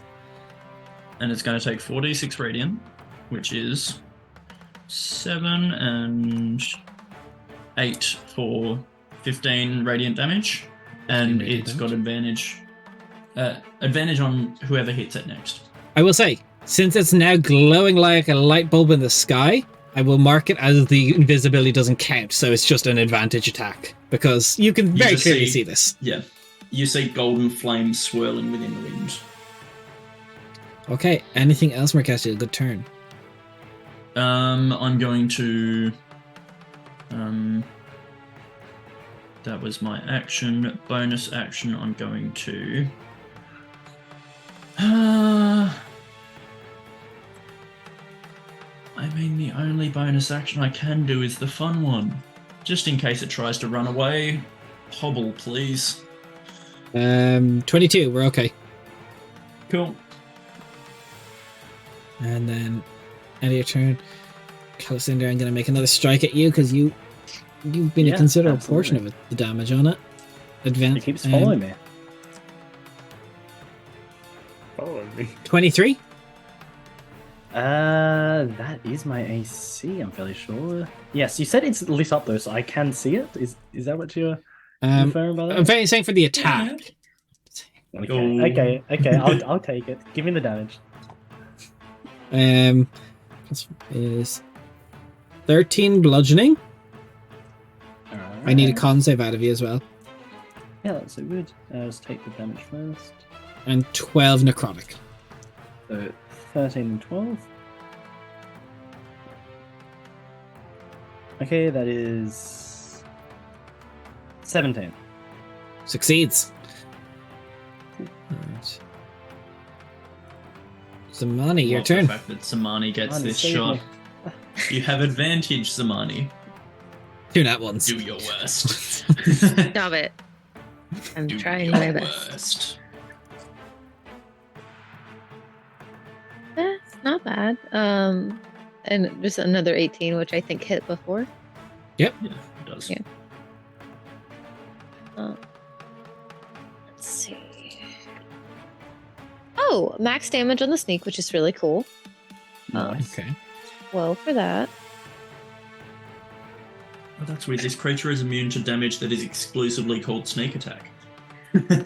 Max damage on the bow as well. For 26. Okay. This thing's just gonna die. Anything else? Okay. second hit? No need for a second hit. Oh, The- it's just dead? You see the fire dissipate and just scatters across the ship. Nice. Your ship survived the onslaught of the first wave of undeath you're to face near Thinveil. Thank goodness. My body really hurts like a whole lot. Mm-hmm. As we're Merc will do good. mass cure wounds. Doesn't For affect getting me. a short rest, you should hold off. Yeah, but we're all pretty damaged, Okay. I just wanted to bring it up. or at least you guys are. But You Yeah. should max level that specifically for Svein, because I think he needs it the most. everybody gets. I think it's everyone. Hang on, let me just see how many creatures. 6 creatures. Good thing there's 5 of us. Everyone gets 17 healing apart from Svein. No, I definitely get it. I'm bolstered. Look at me. I will say, before you even get to that point, Teethan will walk up to Svein and put his hand on your shoulder and cast Remove Curse. So That kind. cool. Then everyone gets 17 hit points healing. I still look pretty fucked up. Feel like I'm No, halfway you there, don't. right? You're beautiful, Zamani. Both No, can but be there's- true. Blood's still coming out. That is the issue. I mean, yeah, true. Yeah, You would see that I'm just Merc's gonna take a mass. I don't know if you guys actually wouldn't have seen a mass cure wounds whilst Merc was in Solalio's domain. You see like similar color to her skin, but like rolling blue flames enveloping the major wounds, and like you almost think it's like violent fire to begin with, and then it soothes and heals your wounds. So. Just take a breath, getting ever Mhm. closer to the blockade. You can see that there is similar levels of like assault on these ships. There clearly have been taking, over the course of these past few weeks, waves of undeath trying to scuttle the ships. Some of the ships look like they are soon going to be decommissioned, we can say. But as you get there, there is a very familiar heraldry of the large oak and cross tridents of Burton. Making your way to what appears to be the flagship, you can disembark from the Golden Gull, which is not gonna stay around, I will say. Yeah. They're gonna get the fuck out of here. So if you have goodbyes to say to Anitara or Captain Troon, do them now. Yes. So, Yeah. Zamani's definitely gonna like kind of look at it and be like, don't forget what I said. Be safe, okay? Good luck on the island. And Merc That's will up to go you up to two. Captain True. Nope, that was it. Yeah, Merc will just go up to Captain Troon, hold out her hand, and just thank you, Shake it. Captain. It's a pleasure, as always. Good luck. Merc will wink and walk off. So, you make your way off the ship, boarding onto the flagship of the flagship ship from Burton, the Trident's Embrace. And a familiar sight for you, Calisindra, you see, and perhaps Mercestia as well, if you would have seen around the court, Edral, captain of the Burton Navy. As he kind of looks over you all and goes, well, it's better late than never. Adron, I can see you've been in a bit of a dire situation here. It's like this every couple days, hours. Lost a few men, but we're standing strong. Good to know. Good to know. Well, hopefully it won't be an issue for too much longer if we have anything to do about it. What news do you bring from the capital? There's been quite a lot. Perhaps there's somewhere that we can talk a bit more privately about such things. Right. Here, come to my quarters. Let's clear the way. As he announces, and people start just like moving as he commands a lot of respect on this ship. As we're just walking along, Cassandra just, in conversational voice with him, I heard that Prince Saladin was here, overseeing the blockade. Is he on board at the moment? As you said, perhaps we should discuss these things in my quarters. Very well. As you get guided into a very, very beautiful kind of captain's quarters. This is a much larger ship than the Golden Gull. It houses many soldiers. It's moved to transport a lot of troops. His desk itself has maps of local regions, some in varying quality and detail. He has a very familiar map of Thinveil that you've all seen, which I'm going to put you guys back on for the sake of conversation. You can see on his map, he has very roughly circled and made X's on various points of the map.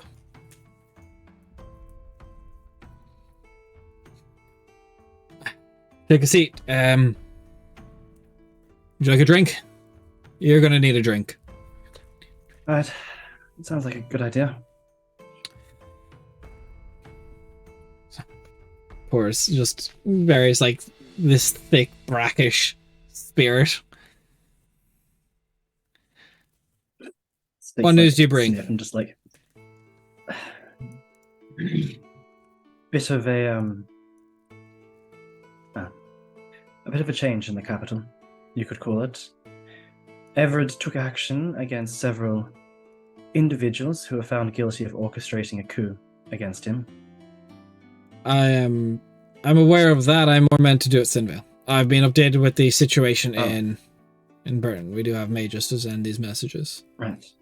So in regards to Thinveil here, yeah, that's have you kind been of informed about our role in that? Then, if you're told about, I was told you're coming to help or deal with it.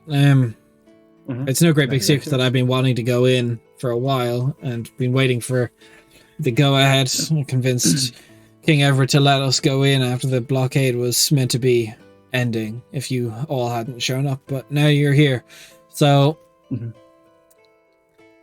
why are you here? What is your plan? What news do you have for me? Right. We are here primarily to track down and kill Marek Kath, the one in charge here of Thinveil, before he can make any attempt to flee the island should an assault be launched. That is our primary objective. We have also reason to believe that there will be a teleportation cycle established here on the island. Destroying that is also a key objective of ours for the moment. Okay. As for anything else, I think most of that was left until we met with you to receive updates on the situation here. It's not looking good. I'll be honest, I don't care much for Marek. There is concern that he'll flee. Yeah, we have figured there probably is a similar situation of a teleportation circle. There's some way to flee inside the island, as there's more arriving, more than we think they could have numbers for to maintain on the island. I don't care for him much. I'd rather take the land back, but it seemed important to the king that you try and take this Marek down. I do have grim tidings, though. Prince Saladin broke command and led an assault on the island. He has been taken prisoner. Fuck. Specifically, it was a while ago. I'm gonna get the exact day Saladin went in. Saladin decided to go in and assault the island with a select troop of his trusted soldiers. Very naively, if you ask me. On the in Jariel, so just under 2 months. a little bit after that, one of his soldiers returned. Turned, I suppose, is the best way to put it. And brought a bit of Saladin's left ear with him. And informed us not to attack the island. And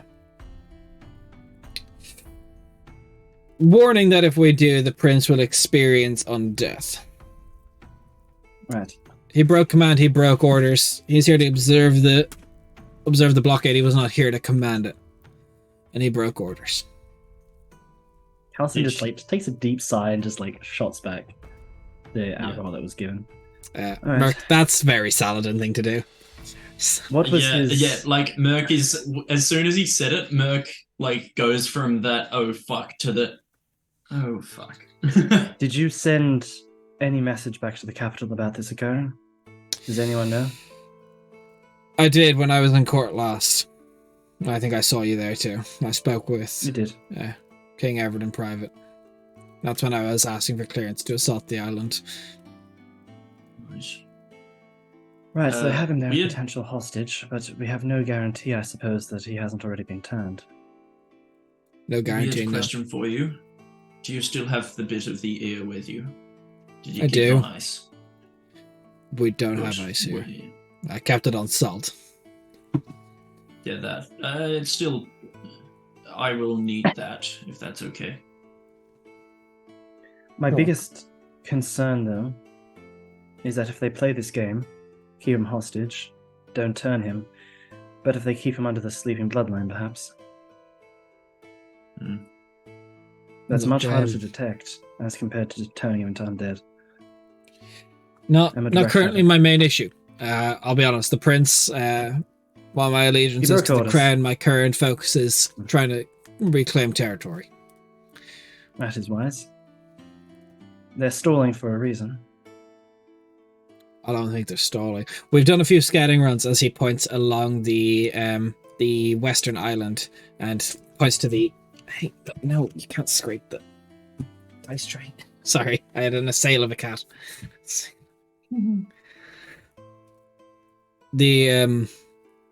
The western island seems the most obviously defensed. A point, and he points to the three large X's he's drawn on the map. Here, here, and here, our ships encountered giants, undead. While they lack any capable siege weaponry that they've designed, they do and have been fond of flinging large rocks at the ships, which is just as equally dangerous. The giants do appear to be predominantly of storm heritage. Or were Question- of storm heritage. Question for you, Des, just in regards to that. Where do storm giants primarily, where would they be found? Just in terms Peaks of of putting it mountains together. usually, very Peaks of commonly. mountains, Sometimes they can be found, various regions. It's difficult. Like they're very secret, especially after the Yeah. like they're normally very very far removed from mortal civilization. Yeah. Alright, that is Some even concerning. live quite below the sea, so it's difficult to tell. I'm curious, have you caught sight of any ships that they have in possession there, if they're crafting any? No, not that I have. Not that we've managed to lay eyes on. We've done a few runs through, although it was predominantly only initial scouting, as we were told not to go in. So, from the individual that returned from Saladin's party, they were undead or not? Some form of undead. After they brought the message, they Right. I suppose burst is the best way to say it. And besides that, have you launched any other scouting attempts onto the island at all? We did. We had a few mages capable of flight, and I think if we saw you on the horizon there, you see what flight can be met with. Mhm. Yeah. It did not go well. When you say that the messenger burst, was it damaging to other people or just that creature? Just the guy, really, although a few of my guys are pretty shaken up over it. Okay. All right. Right. That's concerning then. Do you have much information regarding the island itself, from what you've gathered from your time here? Patrols, the like, where they've set up strong points? They're stationed most undead on, he points to each of them, around most of the bridges connecting the islands. They don't want people passing the bridges without knowledge. They don't want people going past each island, as he then points to the graveyard. We couldn't get a close enough eye, but we can tell even from a distance with enough of a glow of arcane, there's some large ritual happening with all the graves there. Mm-hmm. All right. You can And see what the about magic this, from a mile away, so... Right. Even as you look now, there's What like about this faint, ominous green glow at Thinveil. There you can just see like a little That's bit of not a green on good the horizon. sign. So what about And- the North Island? The North Island's relatively quiet. The forest around there was our best bet for scouting when we got up there. It seemed to be the least bit of stationed undead. Although that being said, with the ports near the mill on the bridge, it's not good. Shortly after the troops with Saladin went in, we did have a group of mages,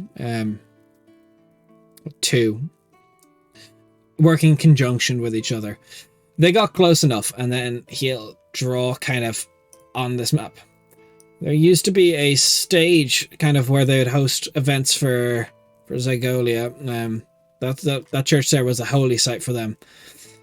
However, the stage now has a well, fuck, you're not faint of heart as is. There's a few people strung up on crosses with what appears to be large swaths of fungus penetrating their rib cages. It looks like a feeding station for the vampires. Gross. Makes sense there. Right.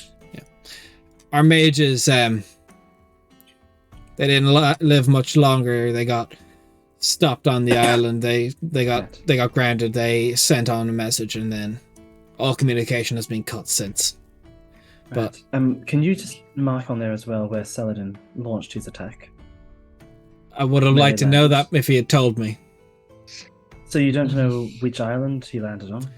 He left in the middle of the night with a small contingency of soldiers on a small ship to row his way there, tried to go under the stealth of night, and promptly showed his inexperience. Yeah, that action is everything. Is Edrol, or does Edrol appear to be hiding any information from us? Roll me an insight check. Cool. This is, you know me about trusting people at face value. I do It's that very much. America on the ship. The whole time, right in front of us. 25. It seems to be pretty cut and dry. Cool. Right. What can you tell us about the Interesting. Terendia Manor there? Anything unusual you've noticed around it? Or you've had reports We about? haven't been able to get in and close enough to see it. You'd have to go pretty close to the graveyard and try and sail in between the islands, and I'm not that crazy. No, that's fair enough. That's fair enough. The cliff face on the southern coast makes it pretty hard to see anything. That's about 100-odd foot drop, so... people flying above said that there wasn't much of a notice to it, but it wasn't our focus, because to fly to that island, you're going to either have to fly around it, or you're going to have to fly over that graveyard, so it didn't... We don't have enough information on it. Right. There have been sightings of Marek near the feeding station initially, but after that we lost sight. What we know is he is currently wielding 2 swords, and it looks like he is not wearing armor. Okay. Probably slow him down too much. Alright. It would make sense if he was located near the feeding stations. Or at least somewhere with easy access. You've obviously noticed the weather. We don't Indeed. get sunshine here. And I'll tell you, that wasn't a thing for Thinveil always. This is a new phenomenon. Right. Right. Tactically, what would you say is the best plan of attack for us? Well, I want to go in and say fuck it to Merrick Cath and just clear the island. But we've had a few people contemplating on what to do if you want. I don't know if you want to go in by yourself or what you want to do. I see one option for that. If you want, I can get you in. I'll commence a bombing run with our battle mages on either the western or the southern coast. And one of our other ships will drop you up on the northeast. Drop you by the forest, get you in. You won't be seen. I'm pretty sure with the giant stuff we'll probably lose a little bit of men, but we can get you on the island. Once you're on there, it's up to you. I hope you're shy more capable than the people we sent in before. And let me tell you, those people were capable. All right, that's noted. I think that's probably our best chance for getting onto the island. Now, Teethan here had a good suggestion, a good plan, which I do think, even still, with the situation of Saladin, could be something worthwhile attempting. He suggested that once we've located the teleportation circle, that you launch an assault. If it does flush Merrick Cath out, to head to the teleportation circle, and we can intercept him on the way there.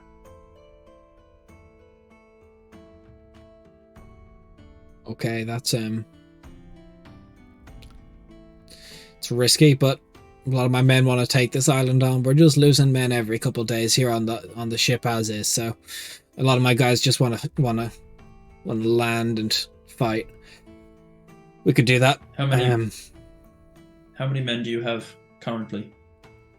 Currently, we've got about 8 ships, about 350 odd soldiers still ready and willing to fight.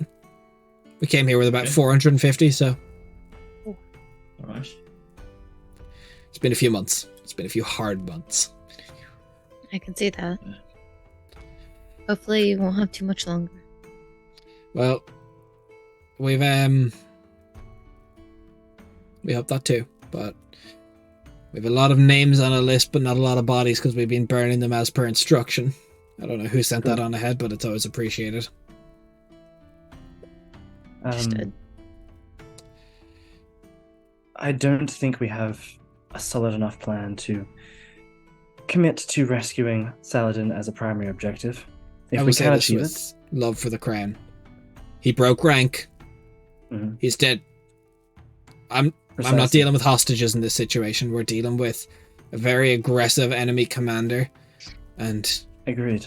if it was anyone other than the Prince of the Crown, that would be considered moving against the Crown's wishes and could be considered treason. That is why I'm putting it down as a secondary objective in the scheme of things. It's something that we should not concern ourselves with unless we have a choice that we can see as a valid choice. Side note here. Yeah.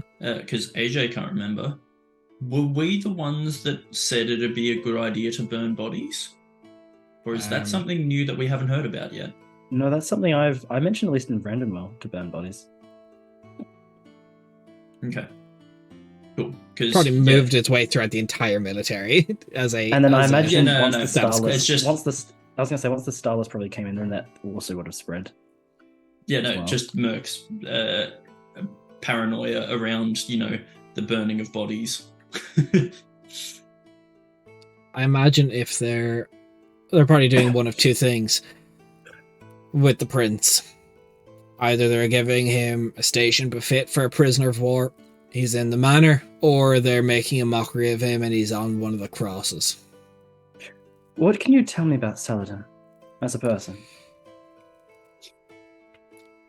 As a prince of the kingdom, he is a honorable and noble soul. He's a capable fighter and a good man. Your truthful impressions. He's ill-tempered and quick to anger. Ambitious? Yes.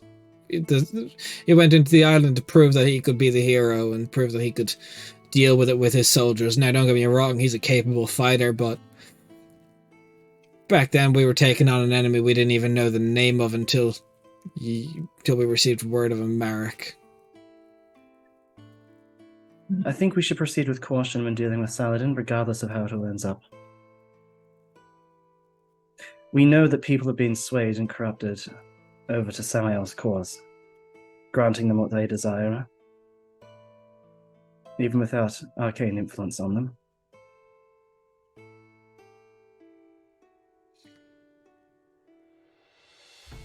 We have some methods of communication for the island that we've been using with enchanters our time here. So, 1 second. It's a rough voice. Sorry. On the island, I don't know if they have them. I would be very careful to use them. But we have various sets of earrings that have been allowed to communicate with the mages that have gone in. Obviously, we've lost mages, so they have the earrings. They can hear what is said into them. They can use that for your advantage, but we haven't been able to quite develop anything as quick in the time to, other than scrolls of sending. But we can provide you with an earring that would allow you at least get a message to me if you need it. Right. Actually, I mean, that works. I do have a scroll of sending as well, at least, which helps, but just in terms of general communication. It was a very That good would help a communication lot. system until it was lost to the enemy. we could actually use that. Potentially. Mhm. Feeding Yeah, them you false could. information. Perfect. Right. Is there anything else that we should know about what we're getting into there? Beyond everything that's been discussed and everything that is obvious?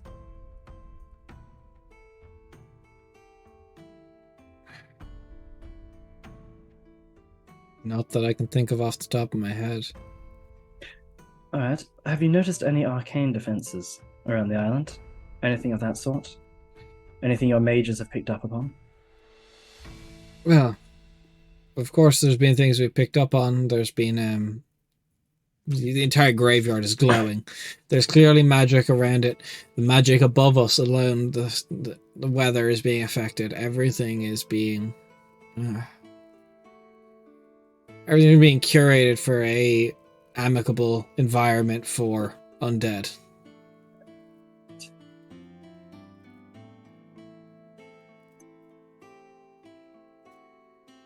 Right. Svein, Teeden, any thoughts on the situation?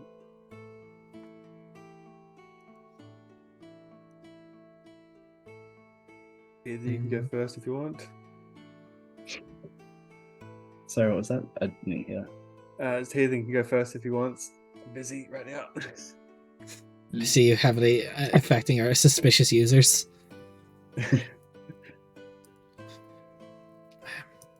It's a lot of information.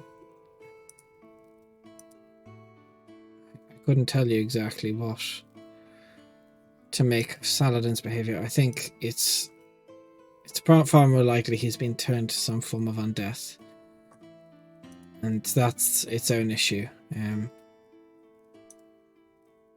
But it's something to deal with when we get to it. I think the giants is a new one. I've only fought a few undead giants in my time. The fact that they've got any is already a concern.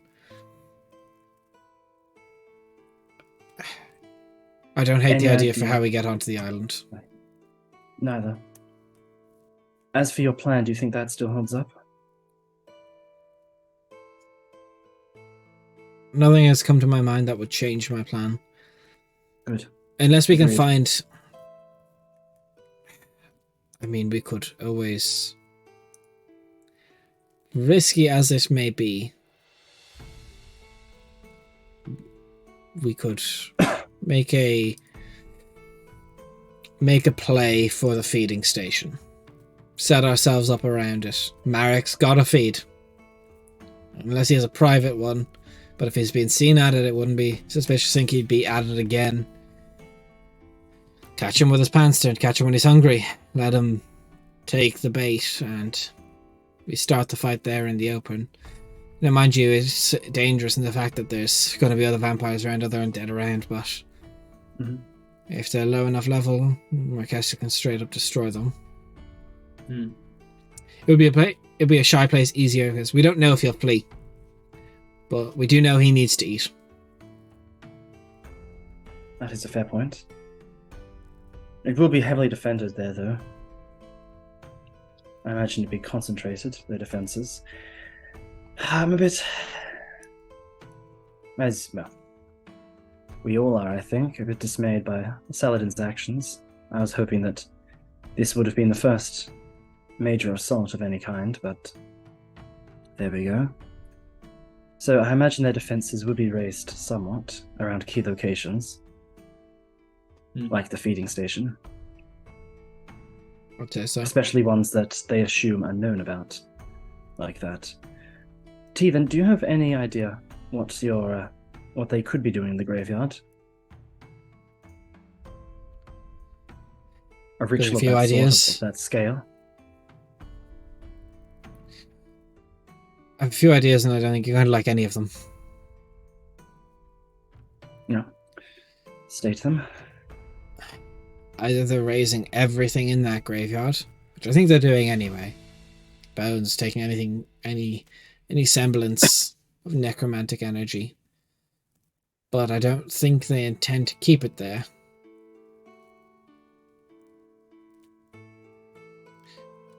If the entire graveyard is aglow, there's enough necrotic energy there to create a portal that would...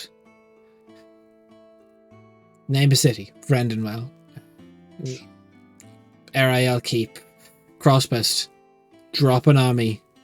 Put it outside the walls. Put it inside the walls. Send it somewhere. We know Gromathir has been going around.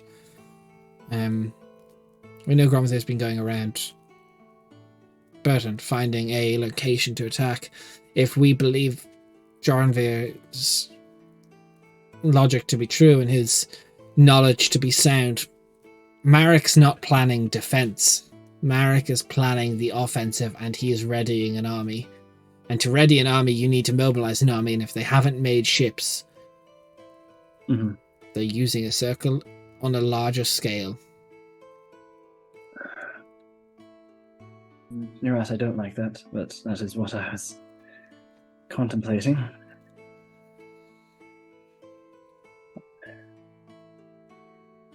Well, we definitely arrived at a good time then. I don't know So if he anything arrived can at a proceed. good time. I don't know if there is a Well, good time. At least the glow is still there and hasn't been finished yet.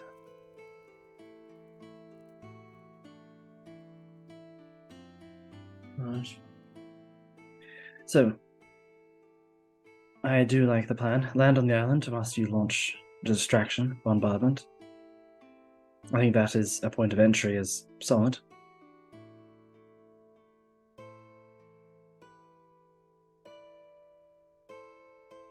Very well.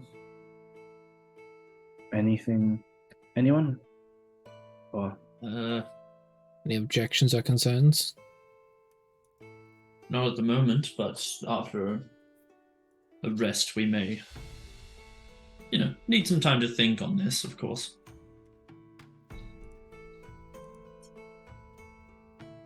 right? But I do think we should stay in contact with the earrings. That is a good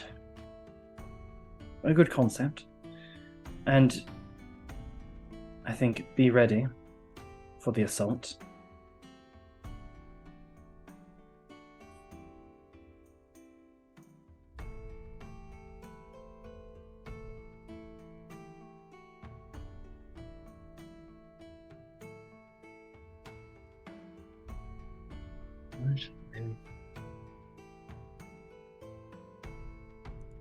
We can. Cool.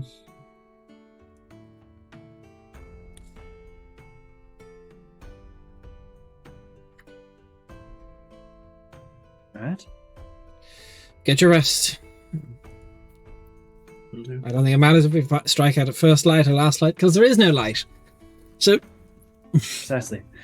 But so everyone is in agreement with that plan?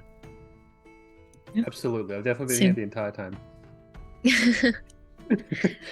I missed the entire plan, but someone can tell me afterwards. Yeah, we can give you a recap. Yeah. Is there You've anything been doing a bit Sven of a would have purge asked, there. Or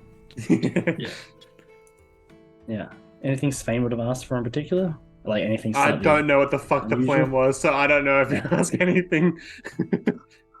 All good. Yeah. All good. We'll discuss it. Yeah, we can definitely. We'll get it figured out, and then like, I think it would make sense, especially considering what happened, if we reconvene like before we head out and be like, hey, Yes, definitely. Or we Before you stick go on it the on the bombing plan. run anyway, yes. yeah. To give the quick A rundown, bombing run happening? Fucking alright, Jesus. Spain, so the quick way Edrol said he can get you onto the island is he'll bomb the southern or western coast and he'll drop you off on the northeastern coast. That is the safest place to drop you. That's where the forest is? It is, yes. Yeah. Cool. Alright. So basically, launch a distraction attempt, and while we sneak in. That is today's session. As you get ready to assault the island, as start a bombing run on one of the islands with battle magic, that is where the session will come to a close. I would say obviously there's been a little purge thing going on right now. So if you're not a bot and you accidentally got if we banned you by mistake, just shoot a message request. We'll deal with it afterwards. But Yeah. that is session. There's so much. Thank you guys so much for playing. It's been a fun one, and me and Raph will be back to homebrew a bit on Thursday. And thank you everyone for Townman Blue for the follow. Thank you for Shoot for the donations. Thank you Nightmare Nexus for the follow. Thank you Showman for the follow. Super happy to have you here. Super happy to just be hanging around, and we'll see you next time. Bye. Bye.